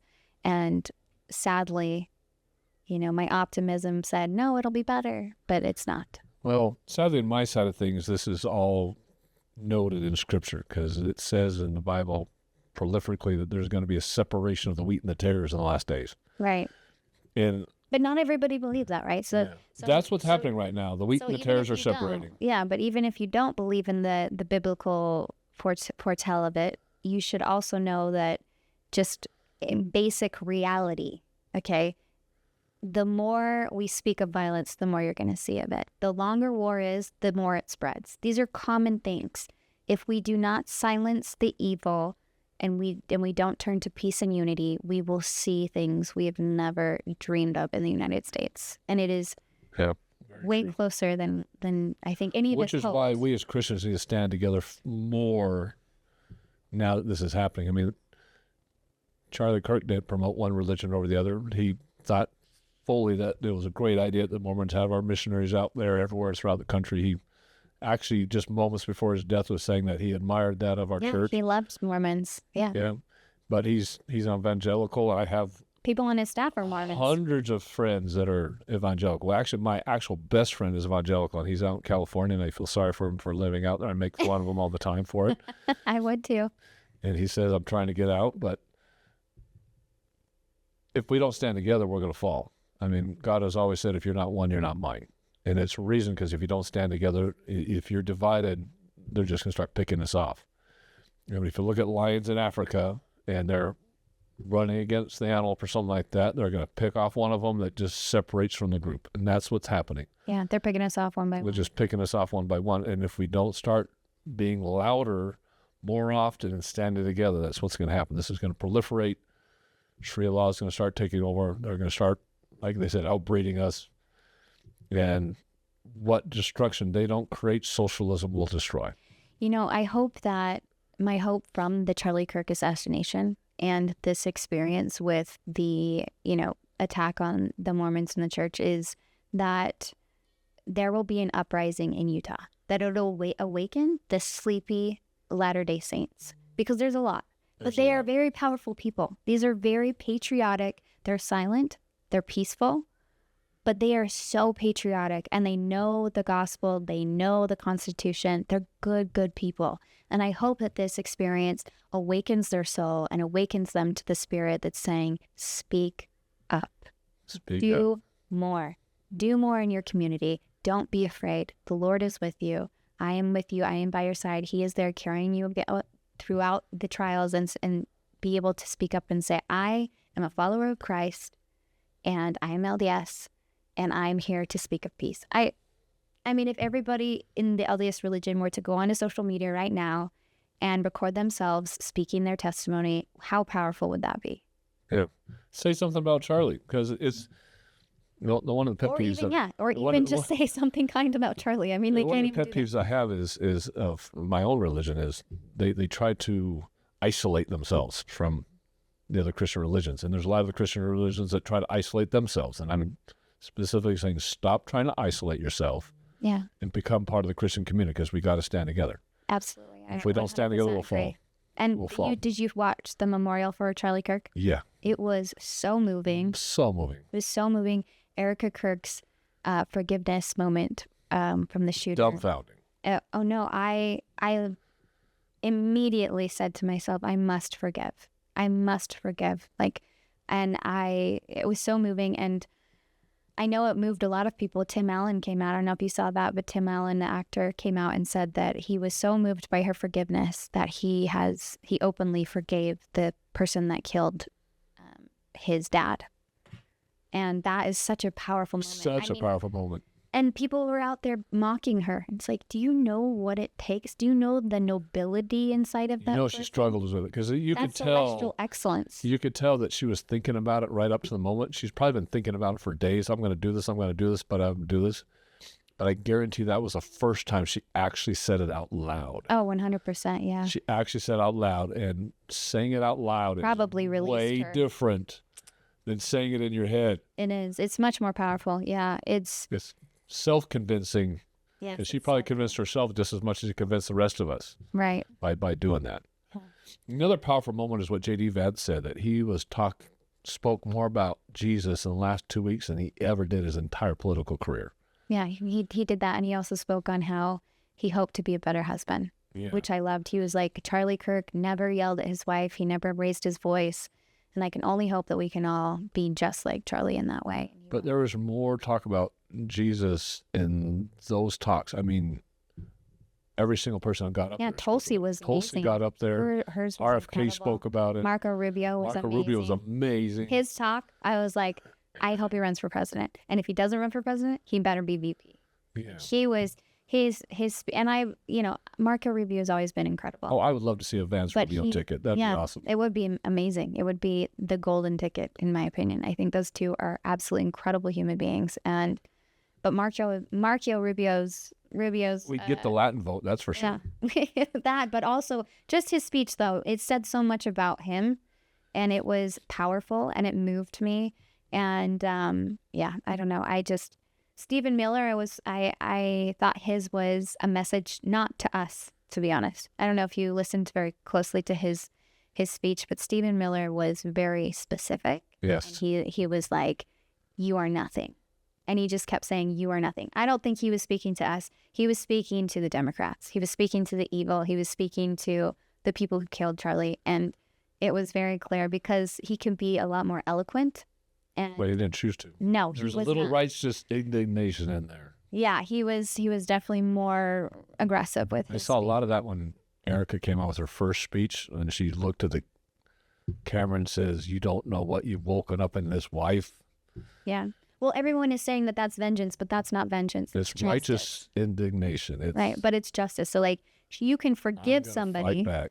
Yeah, you can forgive somebody for what they did, but it doesn't mean that justice won't find you. Yeah. Amazing. What's on the final things? What's your opinion of how far Mamdani has gotten in his I mean, if he's got campaign? he's got He's got the governor backing him up now. yeah, but he's also so from what I've gathered, he is probably one of the most disgusting people running for candidacy right now, and he's openly communistic. He's openly against the values that we as citizens of the United States live by, and AOC supports him. Ilhan, I never know how to say her name. Ilhan Omar. Ilhan, I'll just say Ilhan. That's who she is to me. Ilhan. She, they all the people who Ilhan supports him because he's Muslim. right. That's what I'm saying. But all the bad people support him, and if that doesn't tell you something, then I don't know what will. But he, Problem is most of the people in New York don't think they're bad people. Everybody supports that. well, because they're the most diversity in the world, right? It's like, oh, we're the most diverse. We're the melting pot. Yeah, we're the melting pot. But there are, and I know I'll get hate for this, but there is absolute truth. And the truth is that the way of communism is never going to be successful. It just never will. And I don't care how many books are written or how many times they have to kill societies and them plunder and fall because they did not understand that it just isn't the right way. We need freedom. We need more exploration in capitalism. We need those things to survive. And the Constitution is absolutely, and thank goodness for it, because if we didn't have the Constitution, it is an absolutely divine document that keeps us safe as citizens. But I don't see him winning, to be honest. I hope not. I don't see him winning. In my definition, he is the quintessential mix of the two most evil things on our planet right now. Right. Which is communism and Sharia. Yeah. I mean, he's putting both of them, the two worst things that could possibly happen on our planet is communism and Sharia law. And he has both of them. I was listening to Trump speak about it, and I don't think, from what I gather, because if you've listened to Trump enough, you kind of read him well enough. You can kind of tell. But hearing him speak on it, he was like, it's crazy. He's a communist. He's the worst, how he speaks. But I think that he won't let it happen. I don't think he will let it happen. And I think they're going to get rid of Ilhan. I think the Congress is going to come together and they're going to expel her, and then she's going to be deported. I think, well, they have evidence. That's going to be really, really tough. It would be tough, but at this point, I think it would be in our best interest to rid her of being in Congress. But well, she has no loyalty to the United States at all. No, she's not abiding by her oath of office. America. She's not an American citizen in any right. The only thing is she came here to destroy us. Some people are just born to destroy others, and that is the type of person she is. Oh, yeah. And she said it the day that Charlie Kirk died. She was like, everything about him should be in the dust. And I couldn't believe she said that. It was crazy. She can't stand Christianity. She can't stand capitalism. Oh, she's the complete opposite of complete opposite. She does not embody the values or principles of our country. She does not believe in freedom.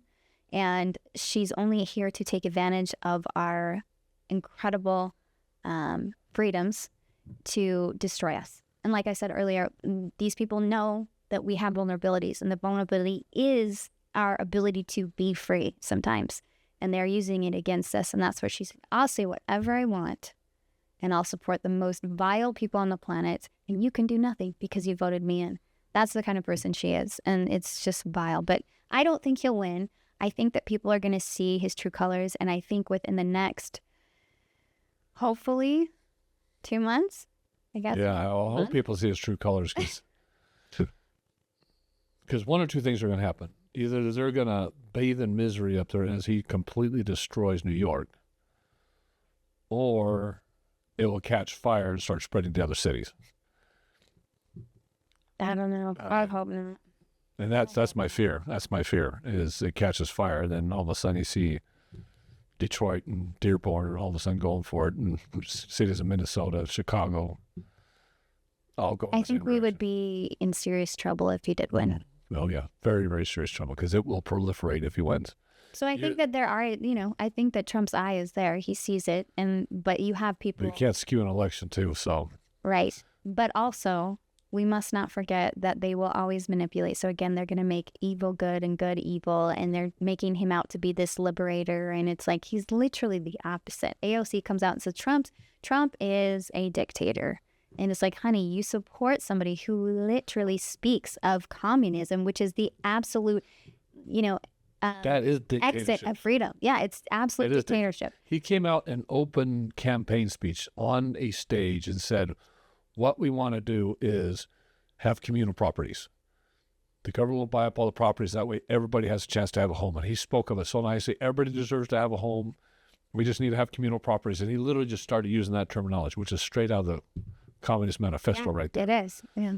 They're all going to support him. I think Kamala came out and supported him just recently, too. And people don't see that, but they have no idea what communism is. The current generations have no idea what that is. Yeah. No concept of what socialism is. They don't study anything. I had one person in my comments section says, you don't travel enough. You don't see what other countries are doing. And I respond like, no, you don't travel enough because you don't see what socialism is in any foreign countries. You haven't been to any of them. Right. I love when Canadians I've seen socialism up front. Yeah. I love when Canadians come to me and they're like, oh, well, we have free health care. And it's like, you also wait months in stage 4 cancer. You wait months, if not years, to see a doctor, and you die before you even get there. Yeah. In the United States, you may be able to see a doctor in the next day, in a week. You might have a bill for it. But what they don't know is that your insurance will take care of it. Also, they have subsidies for insurance in the United States. And everybody wants to sit here and say, oh, the United States is so bad. They have capitalistic insurance.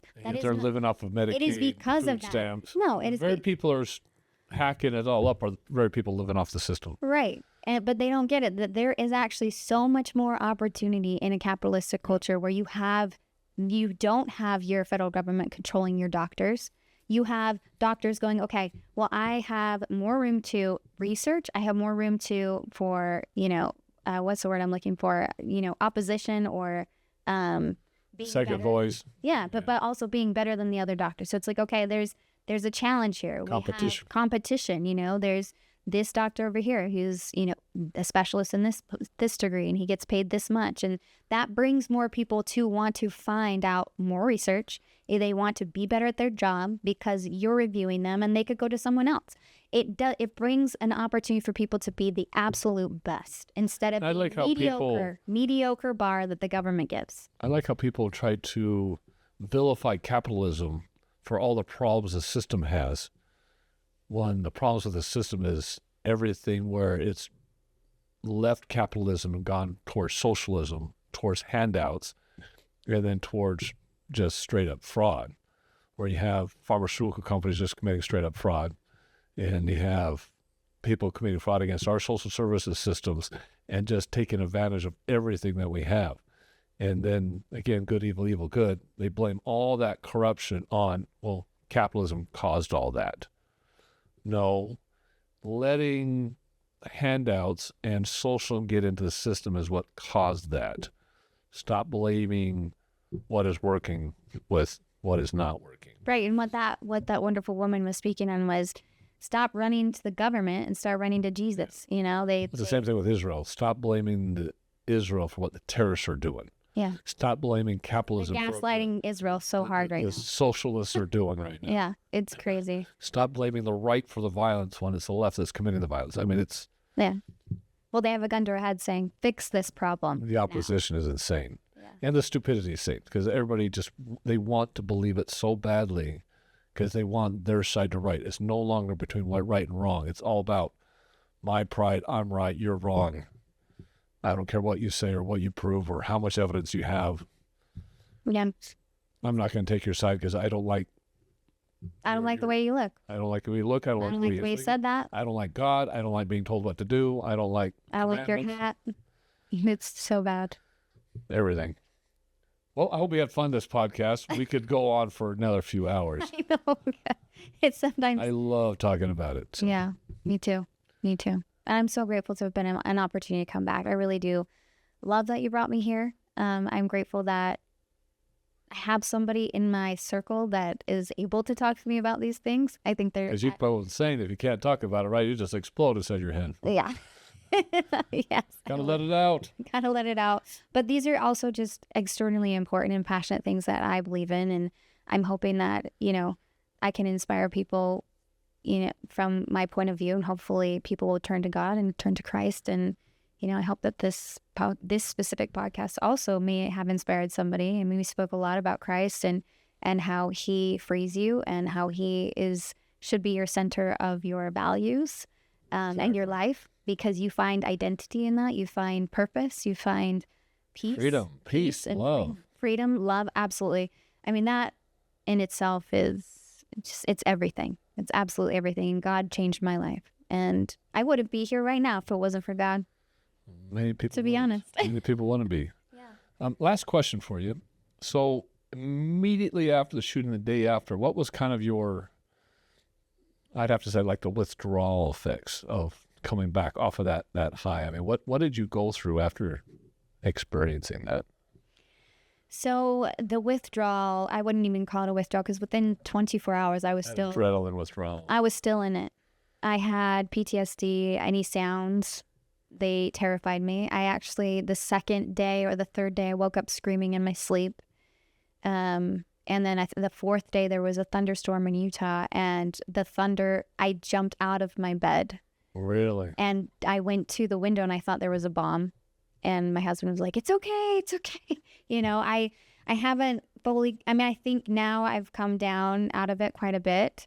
I'm still a little jumpy with loud noises, and it definitely has left an impact on me, unfortunately, a traumatic impact. But I'll work through it. How's the boy next to you? How's he doing?